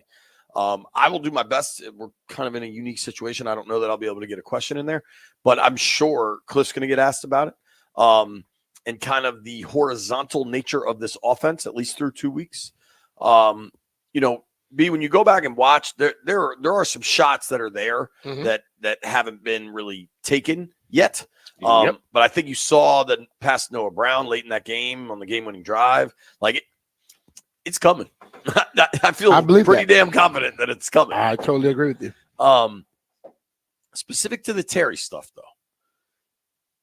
at what point does it matter, if that makes sense? Right, it matters because he's your number one guy. And if your number one guy, doesn't live up to his number one hype, then it's going to affect the rest of the team. So I think if you get Terry more involved, then all of a sudden everybody else begin to be able to play the role that they were brought here to play. But the ultimate thing is if you win the football game, it doesn't matter, to be honest with you. If you're losing and you're not getting them involved, then that's going to definitely matter. Okay. Because people are going to ask the question, you got your best guy involved. I mean, he's there, but he's not involved. How do you expect to win? Okay. Because the world likes to keep us on our toes. It's Joe Witt joining us. It's Joe Witt speaking. We will go live now in progress to Commanders defensive coordinator Joe Witt. A lot of our third down ills are mistakes that we're making on different levels. Some of them we did correct. Just from the first week to the second, we still have some more to do. And so we will. But it's always good to get the win. Now going into the next game, especially the divisional win, that's always big. We're going into Cincinnati. It starts with the quarterback. I mean, he's just a really good player. He's been, outstanding when he was at LSU. And then ever since he's been in the league, all he does is find a way to win games. He's a challenge, but he's a challenge because he has outstanding weapons on the outside. T. Higgins and Chase are just two guys that make you play a softer type of coverage because you have to get over the top of them. I don't believe Chase gets the credit that he deserves in this league, man. He's been one of the top receivers for a long time. And we played him 2 years ago, and we had some doubles on him 2 years ago, and he beat the double twice. And we were fortunate enough to win that game, but he made it hard for us. So they have a tight end that can really 88. They can really just stretch out. He's like a receiver. So you have to be aware of him. Offensive line big, especially the tackles. The young kid hasn't played, but they still have the two big tackles that are mammoth men. All right, so getting around them will be a challenge. But it all starts with the quarterback and the skill positions. The running backs, they run hard when they get the opportunity, also in the screen game. And so we have to just do our job. That's the main thing, is to make sure that we are doing our job. We're playing fast. We're playing with the physicality that we want. And then, good things will happen from there. So any questions? What has your focus been this week to get you guys to that play style you want to be at? My number one focus was, since we had an extra day, was the third downs. We go back and look at every third down, examine the call. All right, were there any repeat mistakes? And the common theme of what was keeping us from getting off the field. Because once we get off the field, we're causing negative plays on some first and second downs, but we get to third downs, and one reason or another, we've had 5 penalties on defense. All 5 penalties came on third down. So that's something that can't happen. And so we've looked at a number of different areas, but that was my main focus when we had the extra time. How would you evaluate John and Duran, their start to the year? About like the rest of us. We're as a defense, we're not where we need to be. I know everybody wants to get enamored in individual player stats and numbers and all that, but we rush as a collective. We play as a collective. And once we start playing better as a collective, individuals, numbers, and all that will increase. But until we, as a collective, play better, you know, it is going to be what it is with certain people's numbers. So you mentioned Chase beating some of those double teams. What allows a guy to what skills does it take to beat those kind of double teams? What does he do to win in those situations? He has the ability to get out of his hips. You know, 2 years ago when we played him, the way we were doubling him, we actually played it too deep, one of the guys. So that's how he beat us on one of them. The other one, he just was outquicked us. But he has the ability to get out of his hips, a lot like Devontae Adams, where, you know, you're so worried about how he can shake. So it moves you when you don't have to move because you have leverage. You have somebody on the other side. And he has the ability to move people when they shouldn't be moving. And that's why he beat us 2 years ago in those doubles. And then you said you're not playing the play style that you're desiring. What is it that you're not seeing yet, and how can you get there? Well, the main thing is I've always talked about when guys are thinking, and it's my job to get them from thinking. But when they're thinking, they're not going to play as fast as you want. We want to play with speed and physicality. The physicality is there, and the speed is coming. But we have to make sure, and I have to make sure I do a better job of clearing up their thinking so that they're reacting and they're attacking. And so once that happens, so a couple of the layers that we might have had, some defenses that had multiple layers, we pull back some of those layers. So now that we can just play a little bit faster. Now the complexity of the defense might not be there, but I don't care about that. I care about how we arrive and how fast that we can get there. And that will take some of the ills that we've had. Good morning. Good morning. There's been more conversation this week. It's kind of been going on for the last couple of years about league-wide about passing numbers being down, and people are trying to figure out why is it the case? Should they make changes? Is the too high safety thing? All that. I'm just curious. I know you don't speak for all teams, but what are you seeing that's maybe leading to some of these down numbers? I mean, I really don't want to get into that, to be honest with you, but you can all start with the college game if you want to say, because when you look back when I first got in the league, you had quarterbacks that grew up in systems, and it was traditional learning where to send the ball and how to send it. And now everything goes so fast in college. So when they get up here, it takes them a little bit of time to learn where they're sending the ball in the progressions.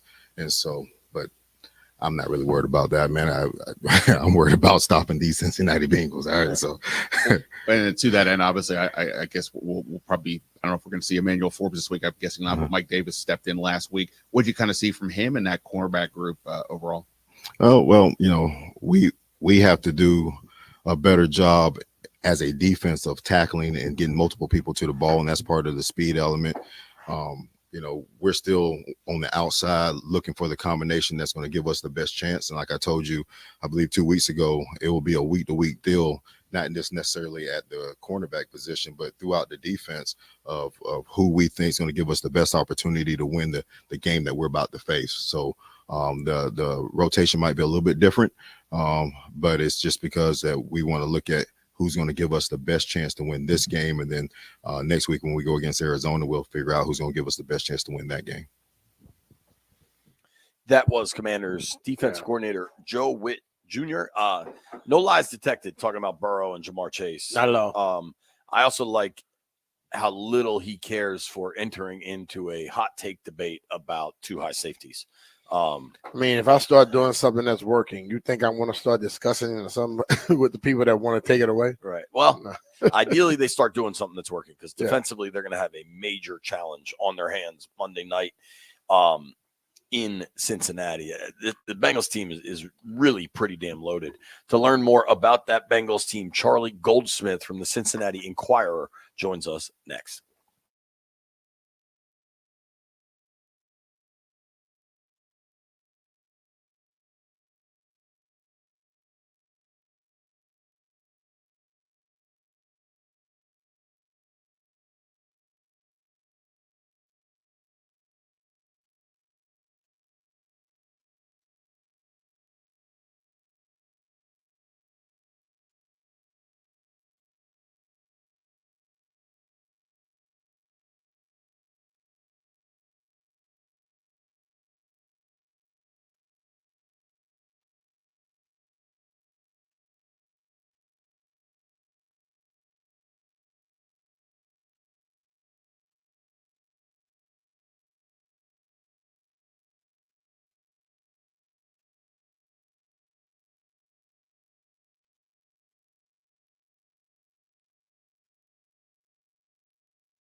This sports update is brought to you by thewindowman.com, the educational window company. Well, let's take a look at what is upcoming. The Nats are in Chicago taking on the Cubs. A narrow 7-6 defeat last night. Day games today, Saturday and Sunday, all 2:20 starts. Listen to them right here on The Fan. College football tomorrow. Maryland will welcome Villanova to town. Coverage starting at 11 for a noon kick on the Team 980 from College Park. Virginia Tech will host Rutgers. Coverage starting at 1:30 for a 3:30 kick on Bloomberg 99.1 FM. We will pick up coverage following Nats baseball right here on The Fan. Other local college football games, James Madison in Chapel Hill to take on North Carolina. A noon start from Kenan Stadium. A UVA road game at Coastal Carolina. Kick time 2 p.m. And Navy is off to a 2-0 start. They look to spring an upset hosting 3-0 Memphis in Annapolis at 3:30. Superior fiberglass windows, limited time only, $250 off every window. Replace those drafty cheap vinyl windows before the winter cold hits. Visit thewindowman.com for your free consultation. Thewindowman.com, $250 savings per Infinity replacement window only. Minimums and installation apply. From the Crop Medcalf 5-Star Sports Desk, this is Adam Pohl on The Fan.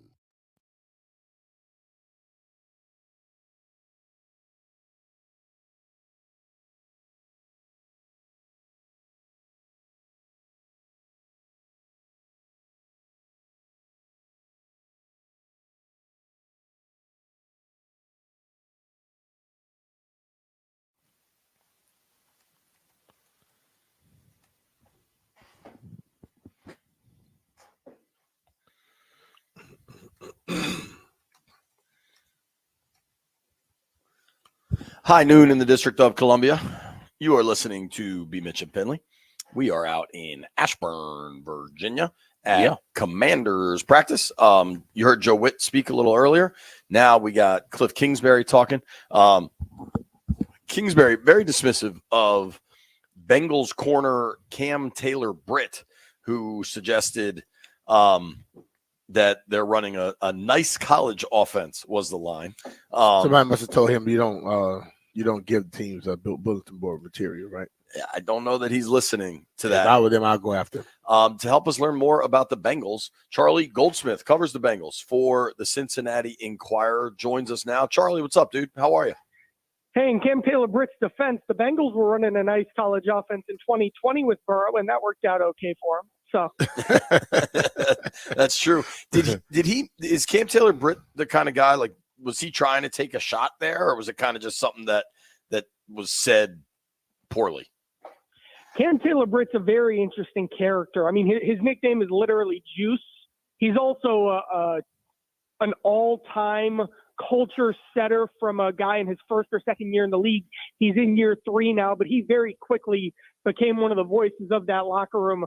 I don't think he was trying to take a shot. I don't think he really cares what about how anything is perceived or anything like that. But I think there's some interesting things to discuss about schematically what the Commanders' offense looks like. But I don't think he was trying to put himself in the spotlight and the headlines by trying to stir the pot. But the question I want to ask you, like when we saw how the Bengals came out in the first week, lost against the Patriots, then they go to Kansas City, who they play well all the time, but they lost the game. Which team are the Bengals really? Well, week 1, Joe Burrow was terrible. And so the question about which team the Bengals are really is, what do you think of Joe Burrow? And Joe Burrow has a very long track record of being one of the best, one of the top 5, top 3 quarterbacks in the league. More often than not, I'll bet on Burrow being the guy he was in week 2, which wasn't even his best performance, but was much better than how Mahomes played than what Burrow was in week 1. In week 1, it wasn't even the risk either, which was a big topic of conversation. I could point out 5 or 10 decisions he made before the snap, decisions he made in the huddle, decisions he made to bail from plays in the pocket, like stuff Burrow does literally better than anyone, stuff that's his superpower. He was doing at a 100 level, and just 1 week later, though, he improved a million different things, and he played really, really well, more than good enough to beat the Chiefs. So I'll bet on Burrow being just fine and the Bengals being a good team. I think that's a safe place to land. and Washington's secondary might be just the team to get hot against. What is the latest? Obviously, there were questions about Burrow's health with the wrist. I don't think it's health related, but Jamar Chase has seemed unhappy. We'll leave it there. He is. Yeah, and then T. Higgins is health related, I believe. Get us up to speed on all three of those guys. So Burrow, like I said, the wrist is something he still won't say is 100%, but watching every throw in training camp especially, I'm seeing everything I need to see to not blame the wrist for what Burrow did poorly in week 1. And then week 2, he played great. Jamar Chase, his frustration has been palpable ever since the organization told him in the spring he was going to get a contract extension. They were ready to negotiate, and in his mind, they didn't go far enough. Both sides were at fault there for why a deal didn't get done and why this frustration has percolated into the season. Frankly, I think the best thing for both sides is a 150-yard game against the Commanders' secondary that doesn't have the corners to run with him. I think they might even try to force him the ball this week to try to just get finally some good juju going. And it'll certainly help that I expect T. Higgins to play this week. He tweaked his hamstring the second to last practice before the season started. And yes, there was speculation, what's going on here, but yes, T. Higgins really injured his hamstring. Frankly, a guy in a contract year who hasn't gotten paid because of concerns about his hamstring history can't afford to have another hamstring injury on his ledger. I guess he'll have to have one now, but he wouldn't purposefully put that as something that's more piling on top of that for him. So with Higgins back, that'll open stuff up for Chase. They've got the most versatile offense they've had here. So they should, for the first time this year, be full systems go on Monday. What's the strength of your defense? I know we talk a lot about the offense, but that defense has done some great things over the years too. What's the ultimate strength? Run defense or pass defense?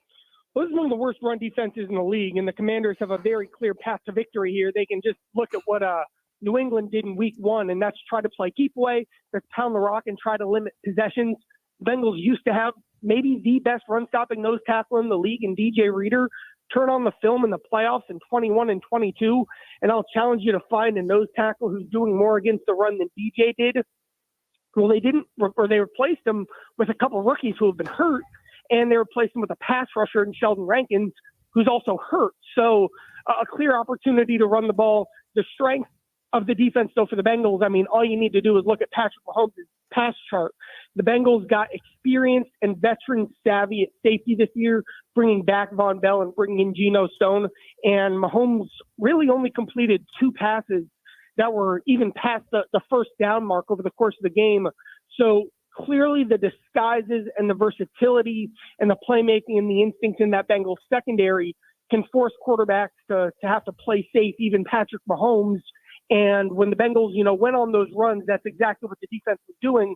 It was a bad pass defense last year, and so that's what made week 2 against Patrick Mahomes especially notable.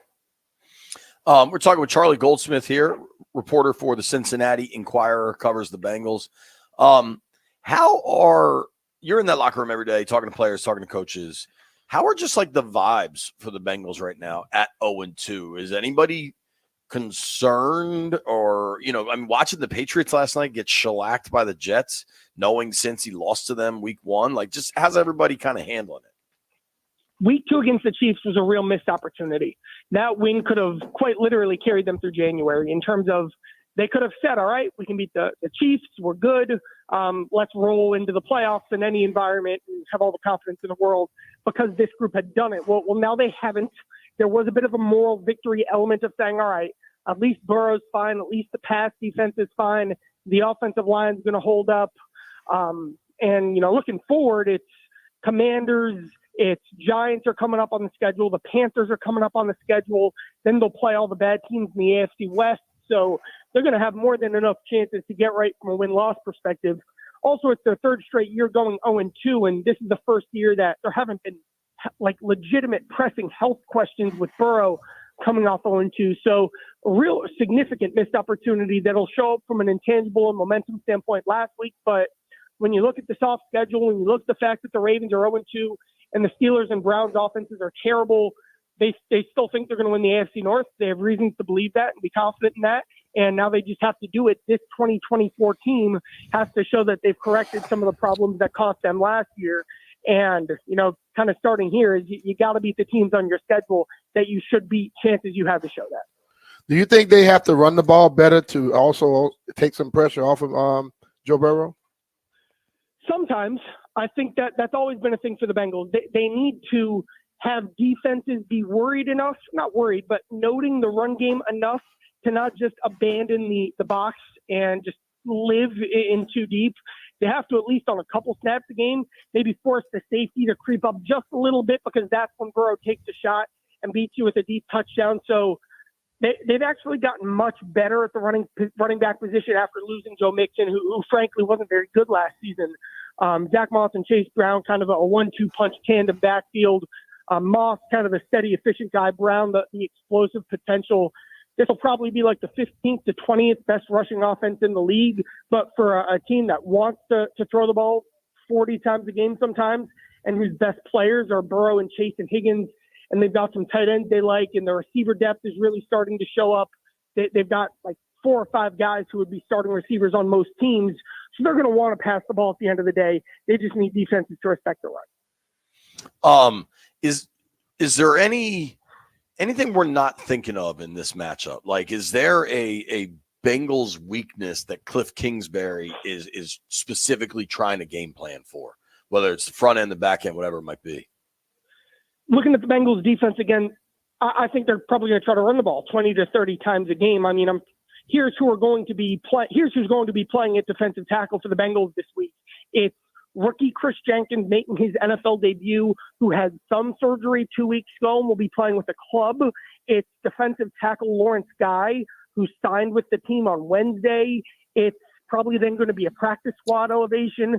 Then it's going to be defensive end Sam Hubbard playing inside, which he really didn't do last year because they just don't have any more bodies. Like, for example, like the 4th and 16 play that Mahomes made and why the Bengals only rushed 3 and what happened there.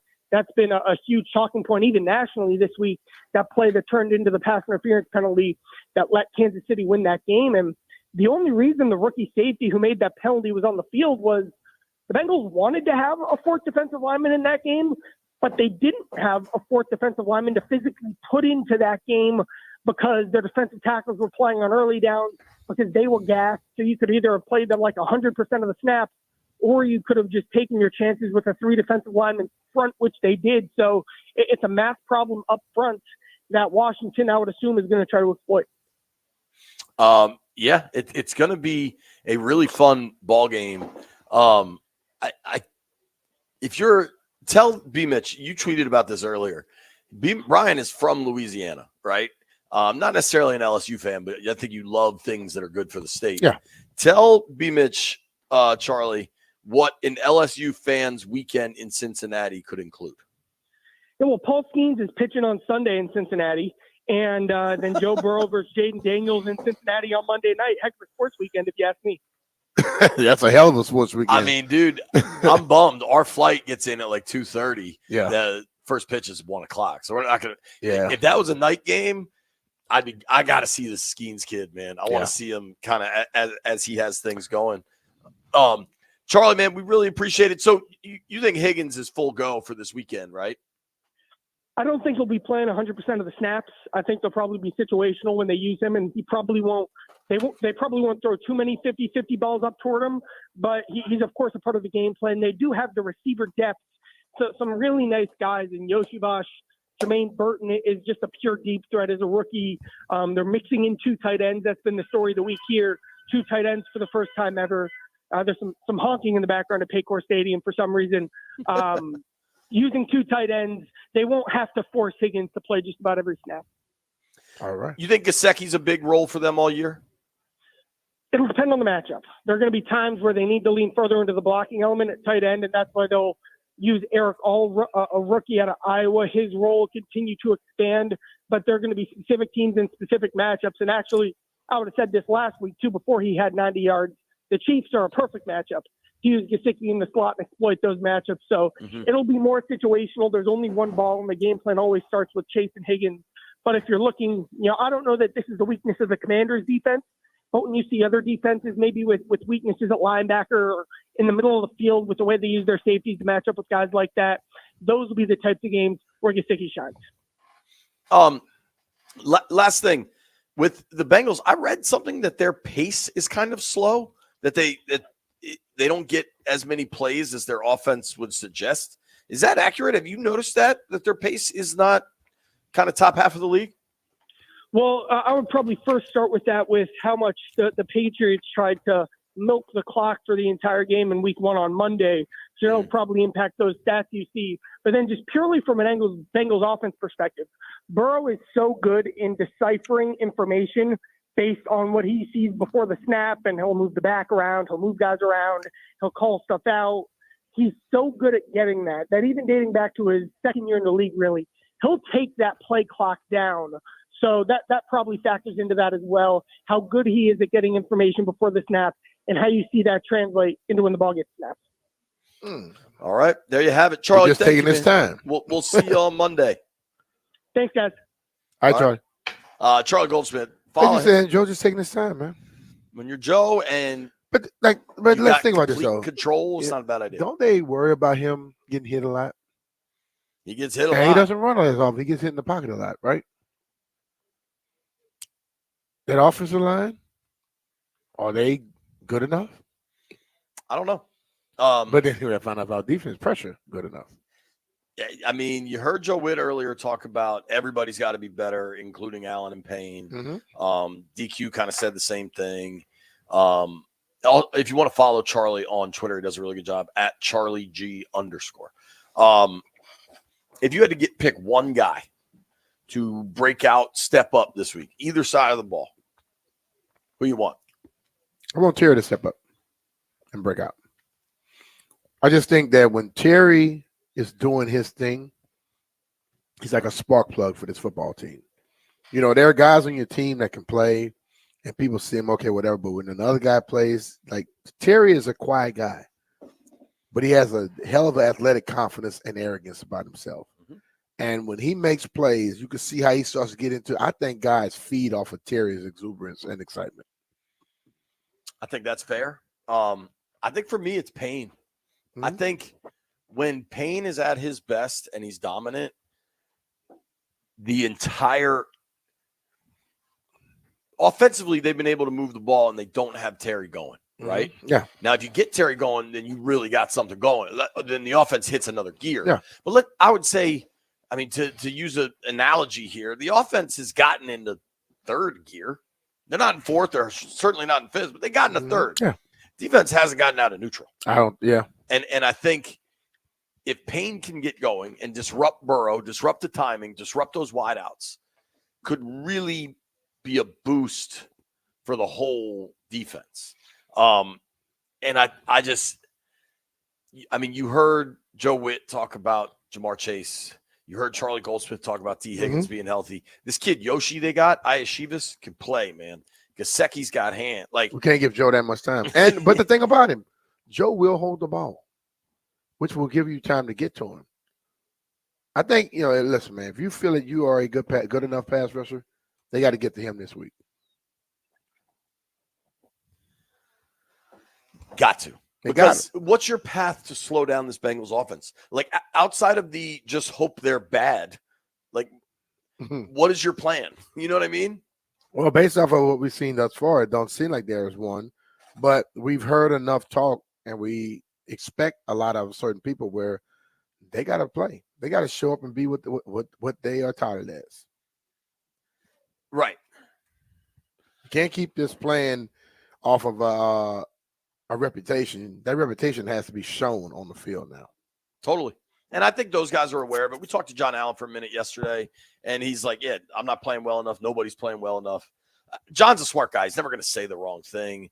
I think if you can get more out of Payne and Allen, or B, Johnny Newton's supposed to play more this week. Let's see it. What if you get more out of him? They were so Listen, excited I about don't care the last name or the number. Just somebody in the middle. Let's get some pressure up the middle. That will change a lot. I mean, I'll take the edges too, but I'm saying up the middle normally disrupts the hell out of a quarterback stepping into the pocket. and it also disrupts a running game. So I don't care what the number or what's the last name. I just want to see a big dude in burgundy and gold making plays consistently. Big dudes in burgundy and gold making plays. We're going to open the phone lines up. 800-636-1067. You get to ask Brian Mitchell anything. 800-636-1067. Hey, it's Brian Mitchell here. Just because it's week 3 doesn't mean the season is over. You can start the season with a big return on FanDuel, America's #1 sportsbook. You'll get started with $200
Man, we've been grinding, and being out here feels a little different, but it is a Scotty's Vodka Rebel Friday. Oh, yeah. And I hope folks are indulging responsibly. Yeah.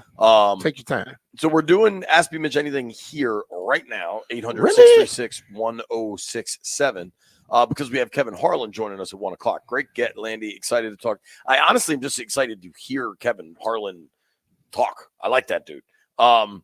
So to kick things off for Ask Me Mitch Anything, Alonzo is on line 1. Zoe, you're up, bud. So to kick things off for Ask. Zoe, you got to turn your radio down, buddy. Line 1.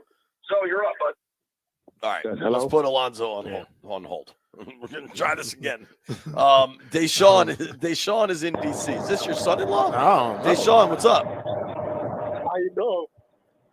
Yeah, What's I up, just man? wanted to ask B-Mitch. Can you hear me? Yeah, I got you. Yeah, I wanted to ask B-Mitch, do you think, like, Terry McLaurin is just not creating space, or is we just looking just to hit him with the quick pass?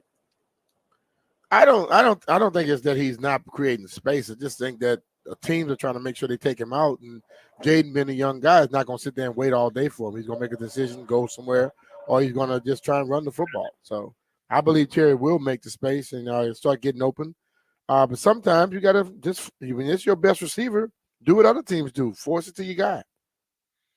Yeah, it's funny because, like, a lot of the ways you force the football to a star receiver, like, they're doing that. They're getting the ball at the line of scrimmage just to get the ball in his hands. It's just not really accomplishing much. And the YPC is just so incredibly low. Yep.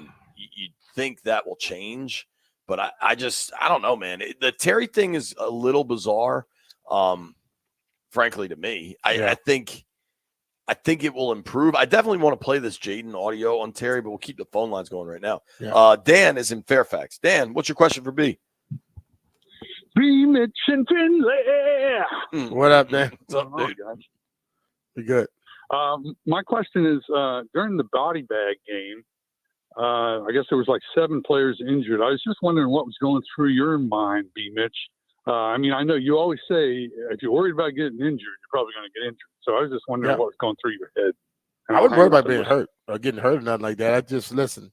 My whole thing was when I saw people going down, since we had put a game plan in for me that week, I started to focus on what if the chance were to come, will I be ready? And when they said you're in, at first I thought Coach Gill was in that running back, and he said no quarterback. I was like, okay, well, you've been practicing. It's time to go with it. And went to the game, and I basically told the guys on the first play, I said, listen, in college, when I got my first play, I always ran it whether it was a pass or not. So I'm running this first one. And we had a false start, and I was running my tail off. And then we went on down and scored. But, yeah, I never thought about getting hurt or anything like that. Yeah, thanks for the call, Dan, and thanks for the enthusiasm. It's interesting how people view quarterbacks, and I get that he runs, and hell, he had to come out of the game last week, got the wind knocked out of him, got his helmet knocked off week 1. Like, I understand all of it. But don't you find it interesting, the conversation specific to Jaden, but around quarterbacks is like there's this constant fear of them getting hurt, whereas no other player on the field does that exist. They don't care about them. But it's weird, and I think for me, the fact that I play quarterback, and yes, albeit in college, but I was as important for my college team as any quarterback in the pros is for their college team. I mean, for their pro team. You think I cared about getting hurt? They told me to stay on the ground or run out of bounds. I lowered the boom on people. I dove across people. I played like that for 4 years straight. Didn't get hurt. I played 14 years in the NFL crazy. Didn't get hurt. So eventually you got to let people be who they are, because when they start trying to become somebody else is when they get hurt. Because instead of going full speed to something, you slow down, you take it easy, and that's when somebody catch you. They catch you slipping. Let's go to line 9, Jim in Navy Yard. What up, Jim? How's it going? I have a question for B-Mitch. Sure, go ahead. B-Mitch, during your NFL career, who was the toughest opponent you faced and why? Toughest opponent I faced and why? I have to go with one of two people, and I'll probably just say both of them, Reggie White and Lawrence Taylor, because you watch those guys and no one person got the best of them. And we doubled and did everything to them, but they were making plays over and over again. So I would have to go with, I would say those guys, 1A and 1B. Who's better between those two? LT by a hair? I think LT, because he was able to just disrupt the game from the outside. He'll slide inside, beat your center. He'll drop back in your passing game sometime. Reggie was there. He was hip tossing. He was hip tossing linemen. But I think overall, with the flair and the pizzazz of the way he did it, I have to go with LT. Yeah, I think it's LT because he was more versatile. Like he could be a cover linebacker, whereas you're not dropping. LT could do whatever the hell he wanted to do on the football field. LT could do whatever he wanted to do. You think who's the best defensive player ever? One of those two? Yeah. Still, I go with one of those two right there. Not one of these backers, not Ray or not better than those two guys or something like Let me that. tell you, bro, those two guys right there, they didn't just line up in the middle and expect the people in front of them to take care of the business. They made the business happen. I saw LT line up on everybody across the line and did whatever he wanted to do with it. I mean, one of the things, and he wasn't huge. Right. One of the things that's most impressive about Joe Gibbs is to win 3 Super Bowls with 3 different quarterbacks and just build these elite teams. Mm-hmm. If you think about Parcells and the Giants, like those weren't explosive teams. You had Phil Simms throwing to Mark Bavaro. You know what I mean? They were physical. LT was kind of the answer there. Let's go to line 1. Dan is in Ohio with a question. What up, Dan? What's up, fellas? Thanks for taking my call. Appreciate it. Enjoy the show today. Looking forward to Monday night. I'll be there supporting the Skins, so do our best. But my question was, I was watching the game over again, and about this defensive front. Beamish, do you think that we'll see some more or some different alignments throughout the game? In the fourth quarter, I saw him come out in like a 3-4 with Payne playing on the end and John playing in the middle. Was wondering if you think that they should go with that route, try some different fronts, or if they should stick with what they've been doing. Well, the thing I like about the way that Joe talks and also Dan, they talk about they're going to try to use what works. And I think if something hasn't been working consistently, they're going to try to make some adjustments because they're trying to find the best way of attacking defenses and the best personnel grouping to do the attacking. Attacking the offenses. So I expect them to keep trying stuff till they find out what they do best. Great. Thanks for the call, Appreciate Dan. it, man. I did want to ask you this. So the Bengals corner takes the shot at Cliff, right? Calls it a college offense. We're only 2 weeks in. What do you think about the offense? It is a lot at the line of scrimmage. It's a lot at the line of scrimmage, but the thing about me, I don't worry about how you do it at the line of scrimmage because I see Kansas City throw a lot of stuff at the line of scrimmage, but then they get down the field later on. I just think that you have to keep working on your stuff to implement it as you wish. I also am understanding that they don't have the full stuff going right now. They are trying to bring Jaden along. We can sit up here. We're going to have people going to be upset as hell throughout the year, but they're trying to build this thing, and they are not trying to rush it.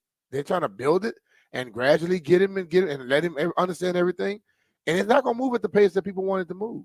So that's why I don't get too upset with things that are going on right now because I understand what they're trying to do. And they basically told us this. I think it was interesting to me the other day when DQ was asked about Terry McLaurin. I'm tempted to pull the quote up. He said repeatedly, we got to move him around.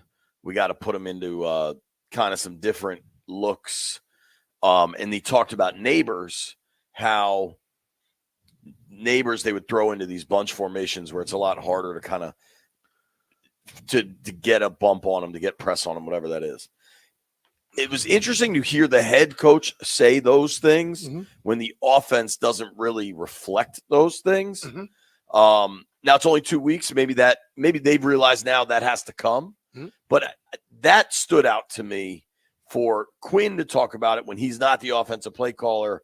He's the head coach, though. He gets to think about everything. For sure. But like what he was describing hasn't really been consistent with what we've been seeing, if that makes sense. Yeah, because I think we're all at different stages when you look at those different teams.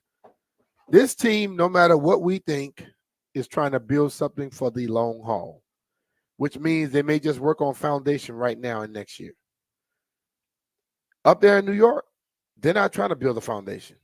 They're trying to keep jobs. And they're trying to make sure that everything don't go to hell in a handbasket. You know what I mean? I think that's the ultimate thing where you are in different stages of this thing where you hire Adam to roll in here and build a team, a solid foundation. And I think they're focusing on that more than they just like, hey, let's just try to do this stuff real quick.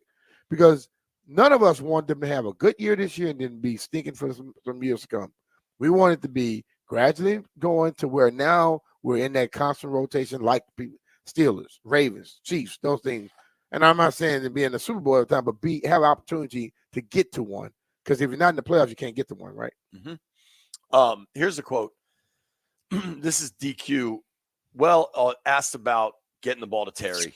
Well, I would say try to move Terry around into different spots, which you know is important because he has that playmaking ability.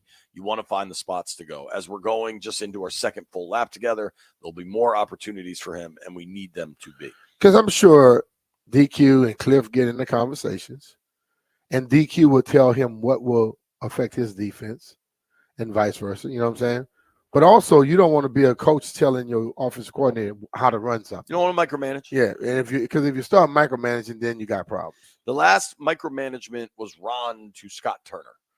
It didn't go great. The last, I can't imagine Ron tried to micromanage Eric Bieniemy. That would have been a volatile situation.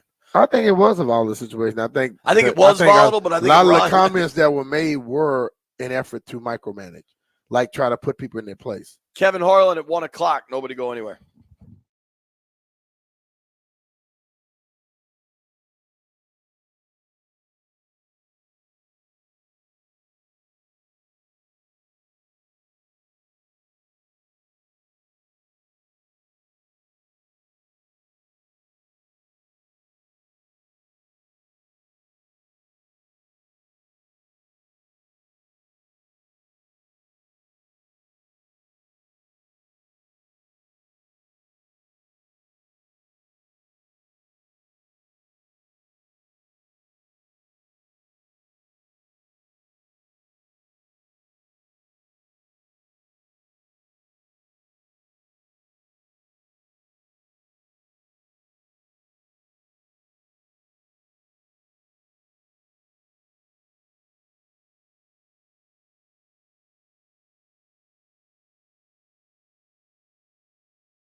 B. Mitch and Finley, 1067 The Fan.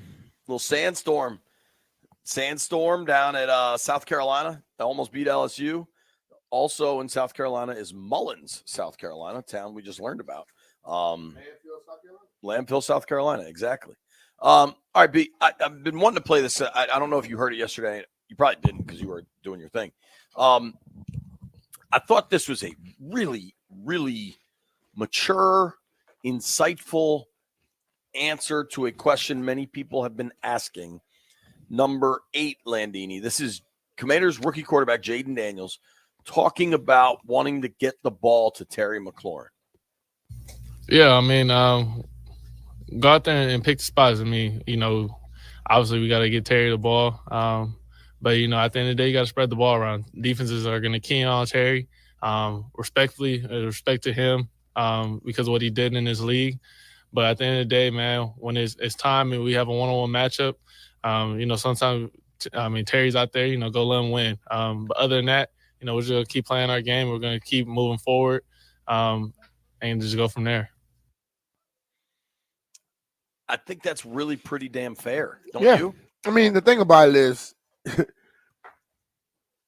the little thing we used to do, what didn't he say? Yeah. Hey, I'm trying to learn this thing myself. I'm not going to go in and just try to force it, and then all of a sudden y'all going to be questioning me.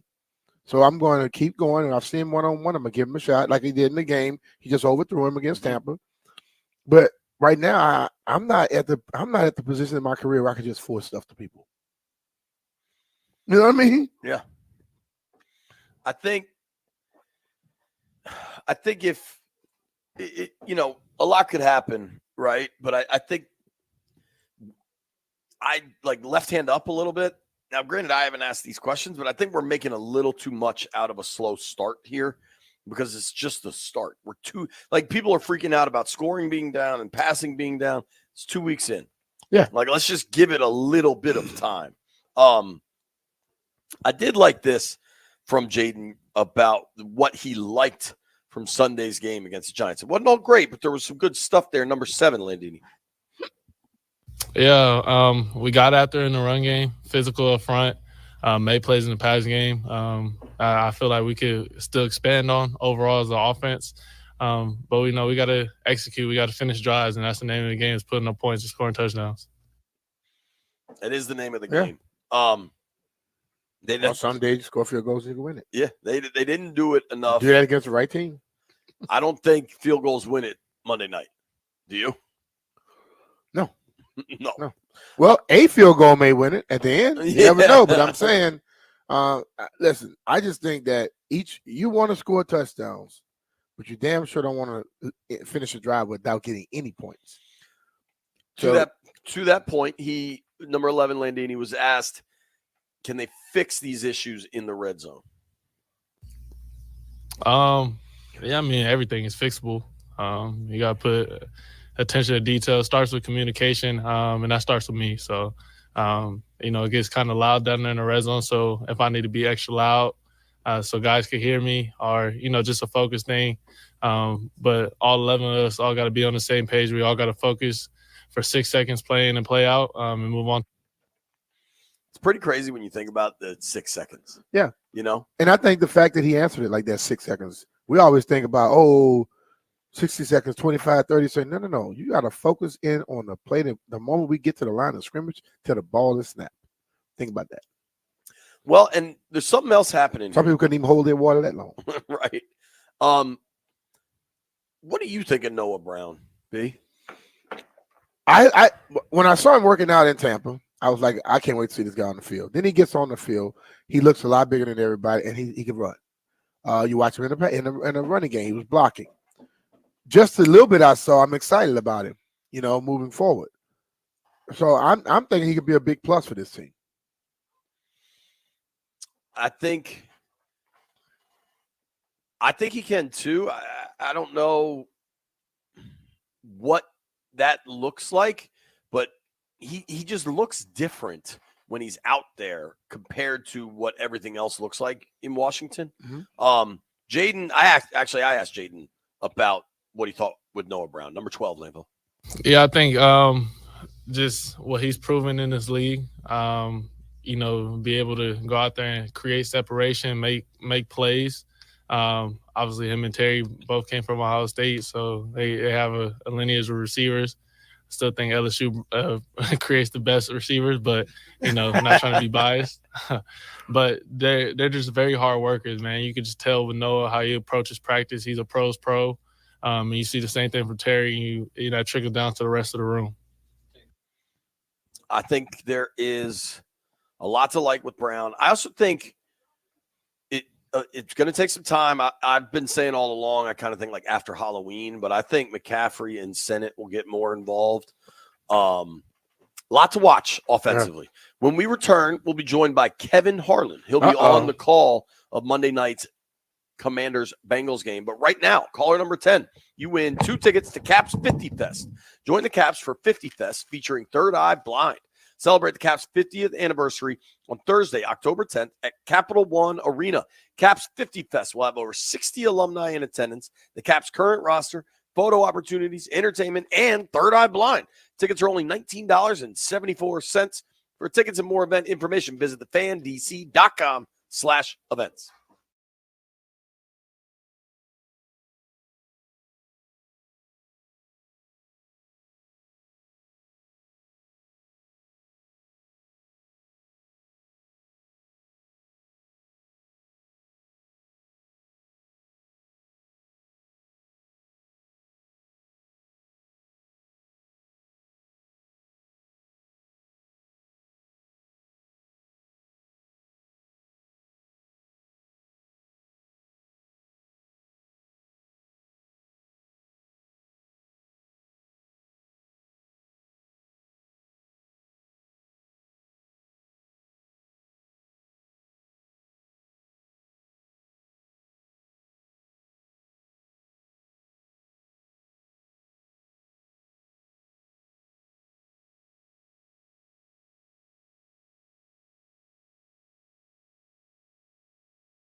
I'm Toby Altizer with your sports update on The Fan. This update is brought to you by thewindowman.com, the educational window company. In the NFL, Week 3 of the season kicked off last night with Thursday Night Football. The Jets got a win over the Patriots 24-3. The Commanders and the Bengals will wrap up Week 3 of the NFL season with Monday Night Football. College football tomorrow. Virginia Tech takes on Rutgers. That's a 3:30 kickoff at Lane Stadium. You can hear that game on Bloomberg 99.1. Maryland is at home to take on Villanova. That's a noon kickoff. You can hear that game over on the Team 980. Navy takes on Memphis at home at 3:30, and James Madison is on the road at North Carolina taking on the Tar Heels. That's a noon kickoff. In baseball, the Nationals fell in Game 1 of the 4 games set against the Cubs yesterday, 7-6. Game 2 of the series comes up at 2:20 today. You can hear the game right here on The Fan. Trevor Williams takes a hill for the Nationals for the first time since May 30th. Before that, he was 5-0 with a 2.22 ERA. He'll take on Jamison Taillon, who is 10-8 with a 3.54 ERA. Nats and Cubs coming up at 2:20 right here on The Fan. Superior fiberglass windows, limited time only, $250 off every window. Replace those drafty, cheap vinyl windows before the winter cold hits. Visit thewindowman.com for your free consultation. Thewindowman.com, $250 savings per Infinity replacement window only. Minimums and installation apply. From the Crop Metcalf 5-Star Sports Desk, I'm Toby Altizer on The Fan.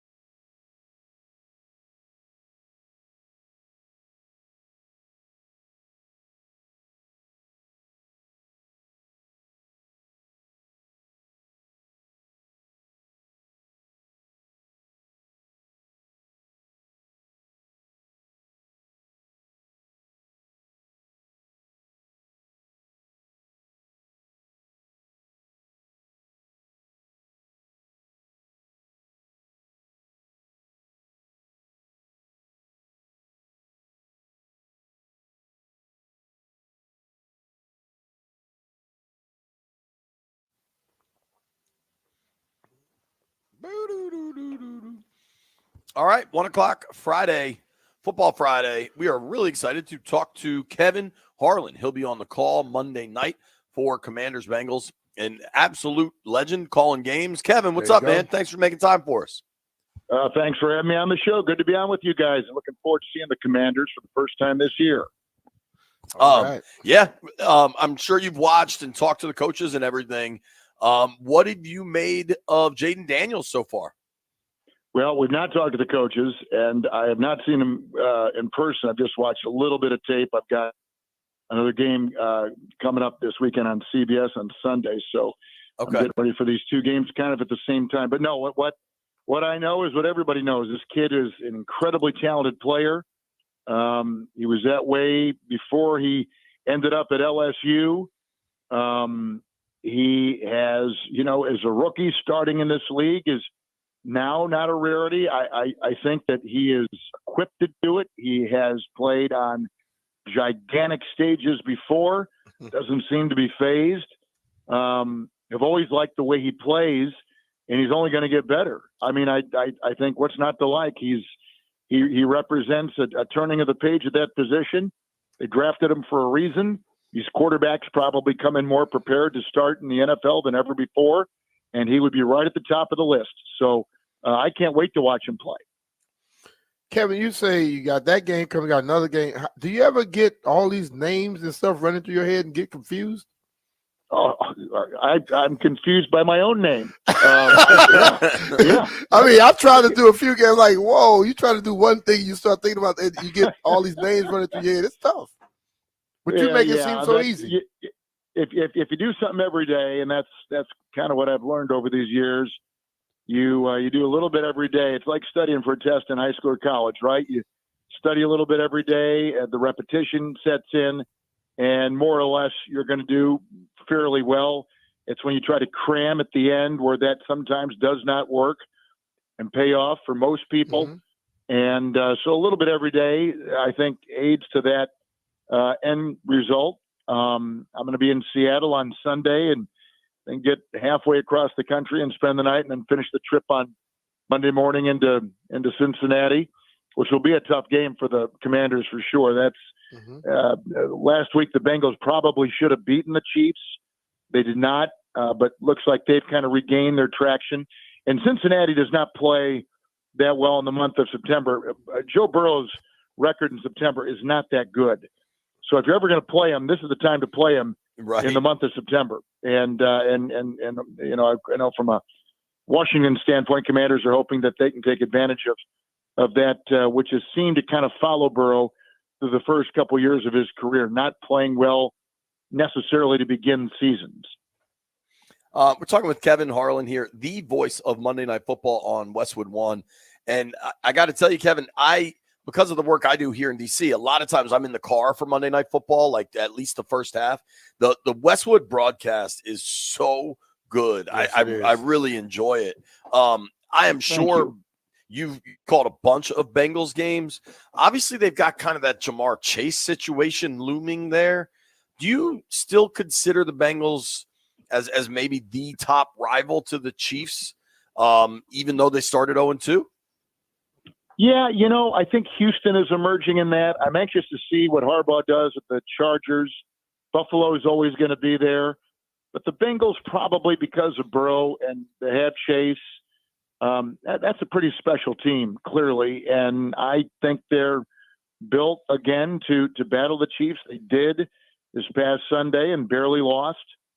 And, yeah, I mean, I think that we're so loaded with quarterbacks in the AFC, you know, whether it's Rodgers with the Jets, who's now there, certainly Allen, Tua when healthy with Miami, C.J. Stroud emerging with Houston, Herbert with the Chargers.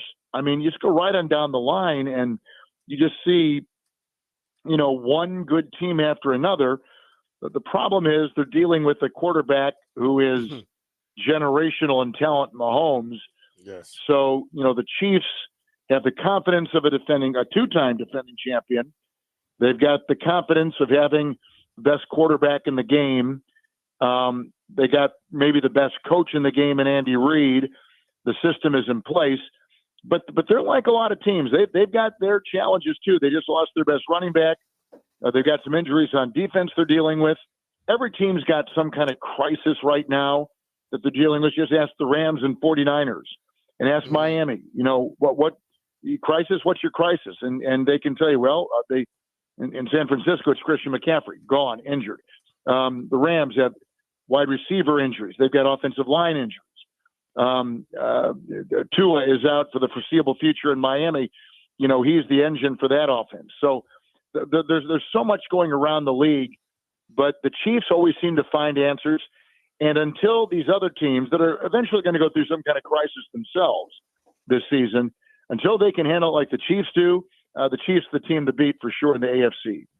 Okay, you mentioned Andy Reid, and we look at it, and everyone immediately thinks about the quarterback, but Andy is not a young coach in this league. He's been around, former offensive lineman, but you watch him when he gets quarterbacks, he seems to correct them. Michael Vick, you know, Pat plays unbelievable. They do all these different plays.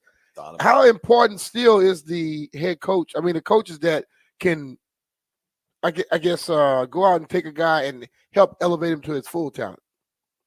Well, you know as well as anyone that culture and coaching can be all the difference. And I'll just give you just a very small example, and it's a very small sample size. But Sam Darnold, who was the third overall pick by the Jets, 7 years ago, played there 3 years, then went to Carolina. Changes on the staff, changes at head coach, changes in offensive system and schemes. And he finally signs a one-year deal last year with San Francisco, which, like the Chiefs, is, the picture of stability. Same coach, same culture, same offense, same quarterback requirements, attention to detail, a framework, all the things that great organizations show. And so Darnold goes out there last year, and they basically rebuild him. They not only reteach the position, but they teach preparation and situational things and the benefit of all the things that position needs to have to be successful. And they're doing it with Brock Purdy, right? So he backs up Purdy. He learns how to prepare differently. He takes better care of his body. He learns philosophy in the offense of the Niners, and which is cutting edge. And he takes all that and he goes to Minnesota. He beats the Giants in the Meadowlands week 1. He beats the aforementioned 49ers last week in game 2. This week they take on Houston, a very tough AFC team.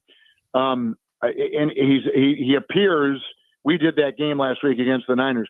He appears to be back to what he was out of SC with all that promise. Confident, great arm, sneaky athletic, great vision, calm presence, certainly prepared, attention to detail, all that stuff, right? And that's what a great organization can do. Before San Francisco, he had 4 different head coaches, 5 different offensive coordinators. Like, it's just turbulence. Everywhere you turn, turbulence. Nothing is the same. Who in the world can survive in a world like that? Nobody can. And B. Mitch, you know this. You need culture. You need stability. You need a process. You need something in place with a vision and principles that guide you every time you walk in that facility and every out. And he hadn't had it. And then he gets it with San Francisco. I think he's now found a whole new chapter. And he's only 27. And, because he was drafted when he was 20. So he's only 27 years old. He's in his 7th year, and he's at the height of his athletic powers. I think he's one of the more fascinating stories. Like I said, small sample size, could come crashing down, but the early results show that when you reprogram and reboot, maybe you can salvage one of these highly drafted quarterbacks. I'm hoping that's the case for Bryce Young at Carolina. Best thing he can do is leave there, go someplace like San Francisco, someplace with a sound offense, a great philosophy, stability in coaching, and they can rebuild him. And there's a lot there I still think to like with him. I still think the same maybe with Zach Wilson, who's a third-string quarterback with Denver, who was a high pick by the Jets. There are examples out there of guys that can be reclaimed, rebooted, and hopefully reborn in their regard. I mean, to that point, through 2 games, sure looks like Sam Darnold fits that bill. We'll see if that holds for the whole season. What do you make of some of these kind of surprise 2-0 teams, Kevin? The Vikings, the Seahawks, Saints. The Saints. That was surprising. I mean, the Saints look outrageous so far. Yeah, well, I think Clint Kubiak is the right answer for Carr down in New Orleans. They've always had pretty good parts, and they were disappointing last year. But they kind of a carryover from Sean Payton offensively. I think they got a coordinator who fits the skill set of what they've got: Kamara and Taysom Hill and clearly Carr. Like Clint Kubiak, it comes from that whole tree, right? That McVay, Shanahan, LaFleur tree. And I think he's just bringing some of those principles down there to that. I think up in Seattle, they're getting great quarterbacking. Geno Smith, another guy who had just turbulence everywhere he turned, early pick by the Jets, jumped to the Giants, then the Chargers, then back up and only a third string at that up in Seattle. And when you get a coach that believes in you, as Pete Carroll did, and you put a system in place, and you have an organization with stability, they're not changing coaches every couple of years. Mm-hmm. It can do wonders for a guy who still may have something in the tank, still may have that positive DNA at that position. And Geno Smith is a great example. Terrific last year, off to an incredible start this year. They're 2-0. Talked about the Vikings. They got Aaron Jones, who was let go by Green Bay because he couldn't stay healthy. He's making a difference at the running back position, kind of what Dalvin Cook did early on in his career with the Vikings. They've rebuilt their offensive line. Minnesota's rebuilt their defense. The great thing about the NFL is you can win 4 games one year and the very next win 11. And it's been done, and it will continue to be done because of some of the things we're talking about. The right coaching with the right quarterback and the right culture, and you surround these guys with the right kind of frame of reference, and great things can happen. And we're seeing that. We're not seeing with Carolina. There are a couple other teams that you just go, holy smokes, like what is going on? And that probably is not the right answer. But there are some that are making the right choices. And by the way, up in Seattle, they get, as you know, that terrific defensive coordinator with Baltimore. Historically, they put up numbers that a defense had never done in terms of ranking. They hire him in Seattle. He's now putting his fingerprints on that defense up there with the Seahawks. They hire the University of Washington offensive coordinator who worked with Michael Penix, who was drafted number 8 by Atlanta. You know, they put him in charge of that innovative Washington Husky offense, put him into Seattle. He's watched the Seahawks from afar, but he's been right in their backyard in Seattle where the University of Washington is. So, you know, you can start to connect the dots in this big game. But the bottom line probably becomes this with the teams that are good. Who handles crisis, like we were talking about before? Who handles crisis the best? Niners are in it without McCaffrey. Miami's in it without Tua. Rams are without offensive linemen and key offensive parts at the receiver. You know, there are teams that are right now. Kansas City just lost their best running back. You know, how do these teams handle, you know, adversity? Can they get traction in light of losing an important part of their team? We'll find out as the season goes on. Absolutely. And, Totally. and the crisis is so accurate because these NFL games turn into their own events. You know what I mean? Like week to week is like this massive buildup for this event. And then there's payoff or there isn't. I'm talking with Kevin Harland here from TNT and Westwood One and just a really, really impressive resume. Kevin, I'm curious, man. You don't do any social media, correct? I do not. No, I do not do it. I have. I think to find things that I know that social media is not a very positive place.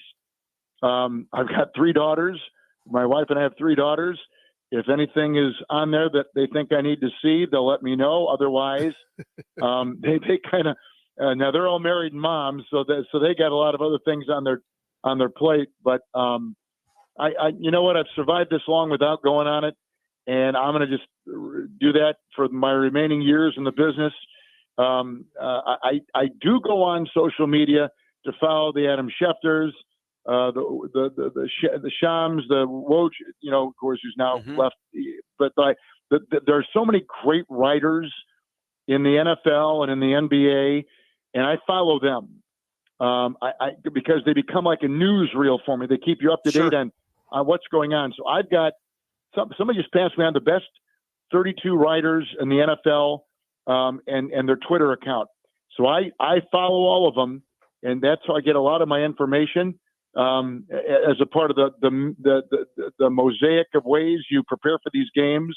But they certainly help. They're there for every practice. They're in the locker room. They're traveling to the game. They see it in person all the time. There's no better people to rely on sometimes. But so that's what I use it for, but never to go and look at what people are saying about me, what they think about me. I'm too scared, number one. And number two, I don't know if it would do me any good. Number two. So I stay out of it. It's fascinating because in a lot of ways, I'm like kind of jealous of you as somebody that is knee deep in it seemingly at all times. So this weekend you fly to Seattle on Saturday. Where is home for you? Kansas City?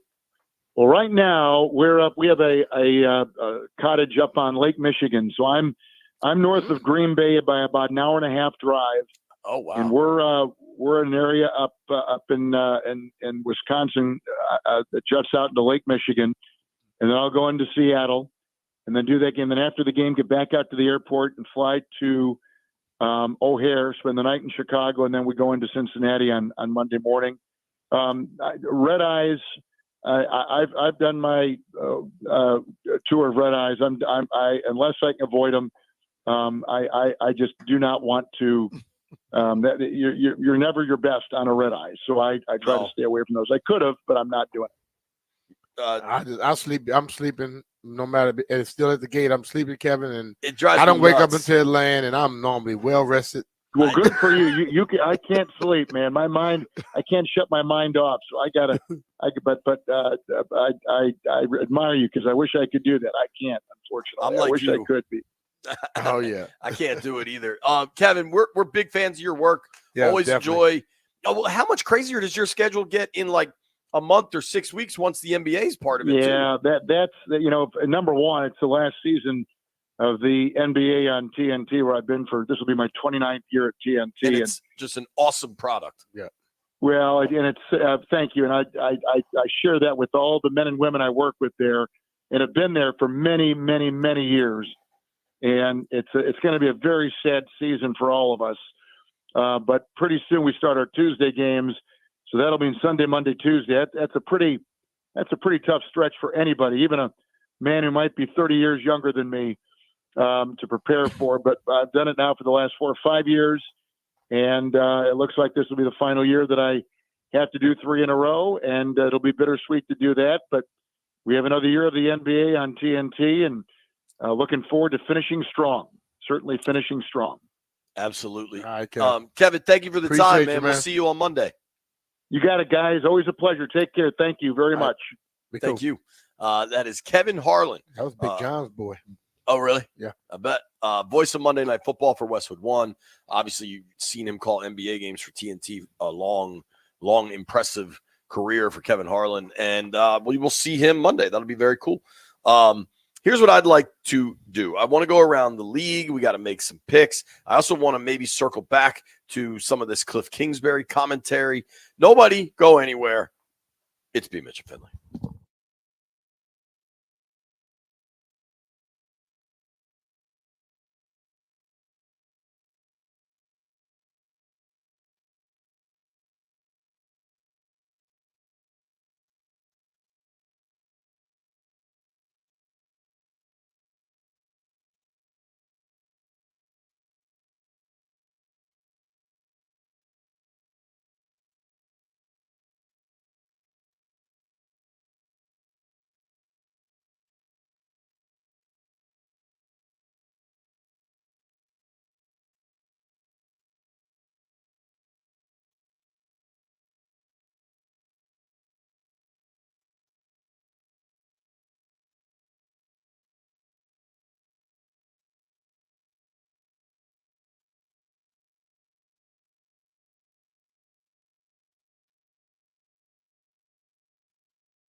I'm Toby Altizer with your sports update on The Fan, and this update is presented by Gridiron IT, tested, trusted talent, gridironit.com. In the NFL, the Commanders will take on the Bengals on Monday Night Football to wrap up Week 3 of the NFL season. Last night, Thursday Night Football kicked off Week 3 with the Jets beating the Patriots 24-3. College football tomorrow, Virginia Tech is at home to take on Rutgers. That's a 3:30 kickoff. You can hear that game on Bloomberg 99.1. Maryland takes on Villanova at home. That's a noon kickoff, and you can hear that game over on the Team 980.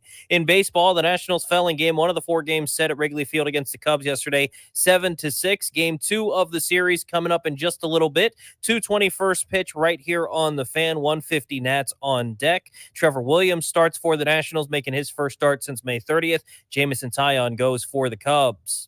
Federal Integrators, you looking to beef up that roster? Gridiron IT, the leading provider of IT talent across the country, can help. You know the game, they know the players. Choose Gridiron IT as your trusted partner and build your winning team together. Tested, trusted talent, gridironit.com. From the Crop Metcalf 5-Star Sports Desk, I'm Toby Altizer on The Fan.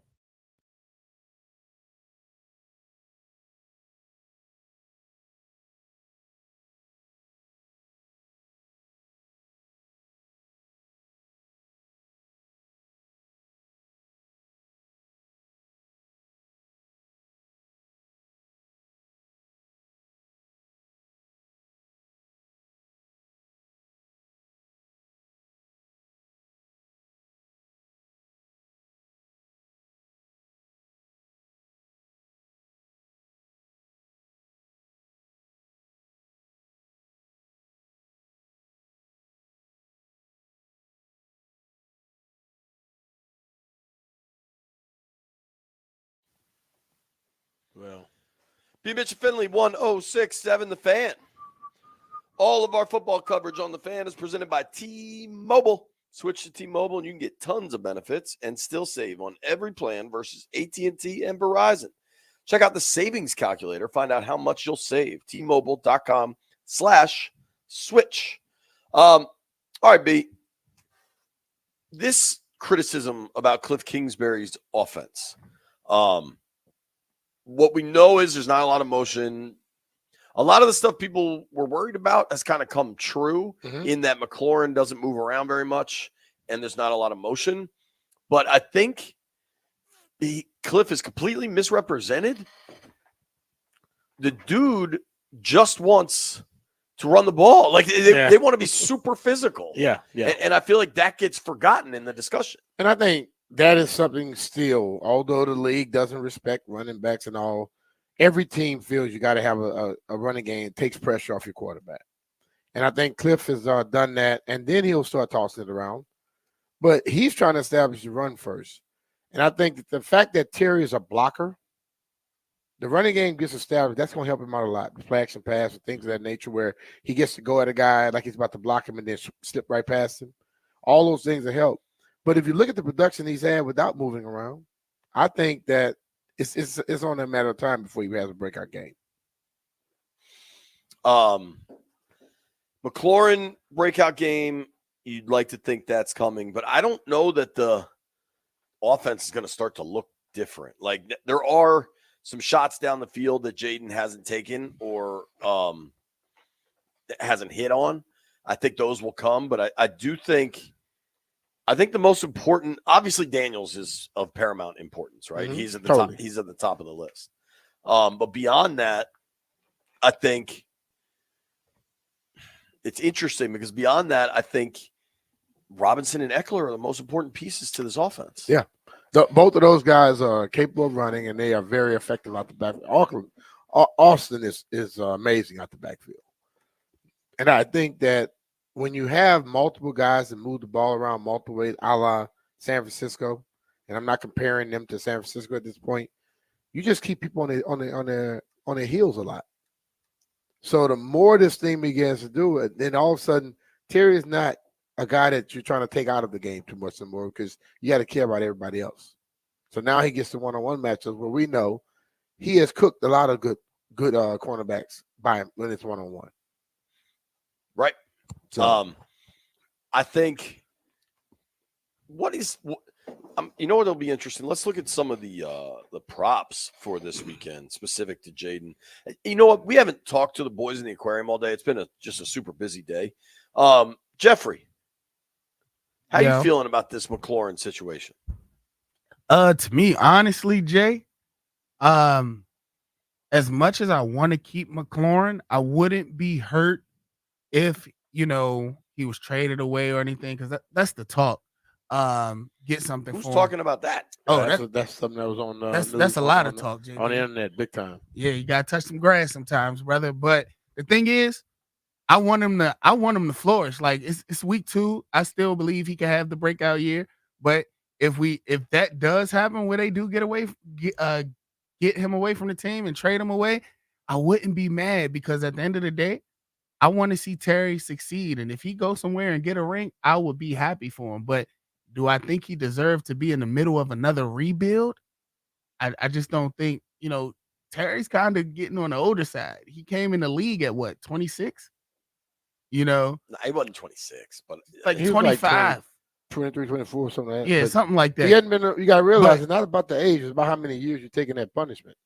Yeah, and it's like I'm good with either way, but I definitely want him to flourish here, finish his career. We never know what could happen in these next couple of weeks. We could get it all together. It could completely fall apart. Say, Jeff, I was just asking you if you thought they had to get him the ball more, and you're like, I'm okay if they trade him. Is that you? No, that's okay, dude. It's very interesting, because I didn't think this was at all that close. Dude, I tweeted out, Dan Graziano, I guess, said on SportsCenter that the Rams, because they've had so many injuries, might look to add a veteran receiver at the trade deadline. And you got, the trade deadline in the NFL used to be nothing, and now it's like a real thing. It is. How much? I am not suggesting this is real, okay? But how much speculation is this Deep State Commanders Twitter we're talking about here, Jeffrey, that people are talking about this? No, I just look at stuff. I was gonna say it's not even out Deep there, State. I was gonna say it's not Deep State. You go on the internet and you type in Commanders, you will see that talk going on amongst the fan base right now. Okay. And my bad, I went that deep because I was over here editing audio, and then I jumped in and just rambled off. But that's how I feel about him, man. All right, I just Googled Commanders, and let's see if I realize Bengals cornerback calls Commanders offense simple. Commanders looking for more ways to get Terry McLaurin involved. All right. Landini, what do you make of the McLaurin situation? I meant that he only has 39 receiving yards through 2 games, but maybe there's other situations. It doesn't seem great. I feel like if you're going to have Terry McLaurin on your team, you want to kind of try to get the guy the ball. I don't really know what the issue is there. Have you heard this trade stuff, Landy? I've heard it from Jeff. No, I did see it the other day. It popped up. It's like, whatever if you look at a lot and what you look for, that's what they're gonna send you. And if it's people discussing it, there are people discussing it. Okay. I think it's premature to have any of that discussion. I do think, though, they're going to be active at the trade deadline. And I think I would keep in mind with veteran players, this is a rebuild and they want more picks. And they haven't been shy about that. Organizationally, like from ownership level, you saw what they did last year at the trade deadline. Yeah. So they are not not afraid. That's fascinating. I did not know that was such a discussion topic. But how it goes in Commander Twitter land. Somebody puts something out there, then the rest of them are going to have the conversation. And then it's going to take a life of its own. Yeah. I think, you also we had to deal with the Brandon Ayuk trade discussion nonstop for however long that was, right? Had my head hurt. Then they actually trade Dotson. And I think some of the reporting, I want to say, forgive me, I don't remember who exactly reported this, but I know they had talks around the draft, and then it came out that the Niners were interested in Terry, and they said no.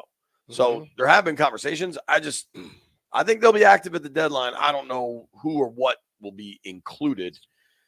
Nobody go anywhere. We got to make some bets, settle up the week. Hey, it's Brian Mitchell here. With the record heat this summer, I know your air conditioner took a beating and your current brand is not cutting it through this humidity.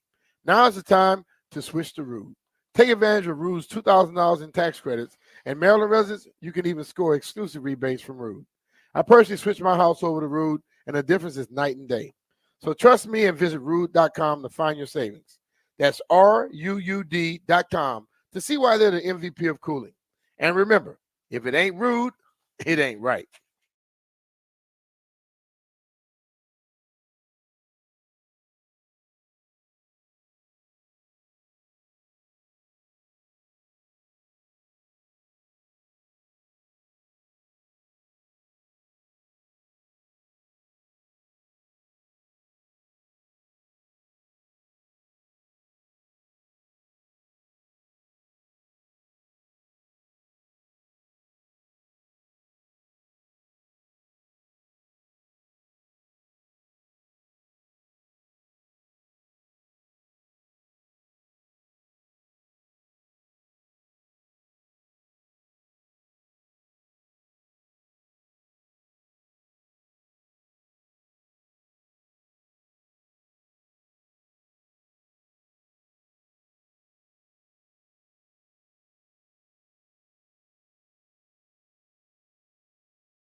B. Mitch Finley, 1067 The Fan, the conclusion of a Scotty's Vodka Red Bull Friday. About to get in this Commander's locker room. Generally, Terry McLaurin would talk today. He talks on Thursdays, and in the extremely small bubble of Ashburn, Virginia Commanders training facilities, even though it's Friday, today's Thursday. So we'll probably get to hear from Terry here in a few minutes, probably a half hour or so. So I'm curious what he says and thinks. What we do, though, every day on this program is bet. We like to pick winners, try to figure it out. Big weekend coming up. Before we get to Heard It Here first, let's go around, make some official picks for Bengals Commanders. I guess, will we do that Monday? Yeah. Monday. Okay. Yeah, it's a Monday night game, JP. Yeah, that's true. Do you know the last time Washington beat Cincinnati? In Cincinnati? Yeah. 1991? You were playing. Yeah, I ran a touchdown. Did you? Yeah. On a kick or what? Punt return, I broke a dude on. That's that game? 3 spots, yeah. That's when they had Icky Woods. Did you hit the Icky Shuffle in front of him? Nah, I just scored and started yapping a little bit, but I was like, when I hit this guy early, I was like, I don't know, somebody broke something out there, coach. All right. Good for you. I've never broken anyone's arm on a football field. Hey, it's better him than me. All right, let's make some bets then. All right.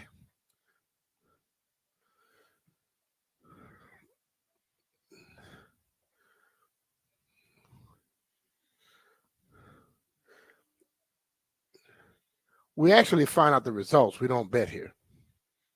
That's true. Yeah. All right. I won. I was 3-1. Let's find out the results. Let my man Jeff talk. Well, I don't know what your bets was for Tuesday and Wednesday, B. I was 3-1. Landfill. I was 3-0 going into yesterday. Okay, I was about to say, but you took an L yesterday. So I didn't know. 3-1. I didn't know JP and Landfill bet record, but Landfill bet hit last night. JP bet. They were 1-2. So I'm 3-1 as well. What did I take last night? Landfill, you were 1-2. You were not 2-1. I was, B. No, you weren't. You were 1-2 the other day, and now you're gonna come up here and say you hit a bet. Now you're 3-1. How the hell that works?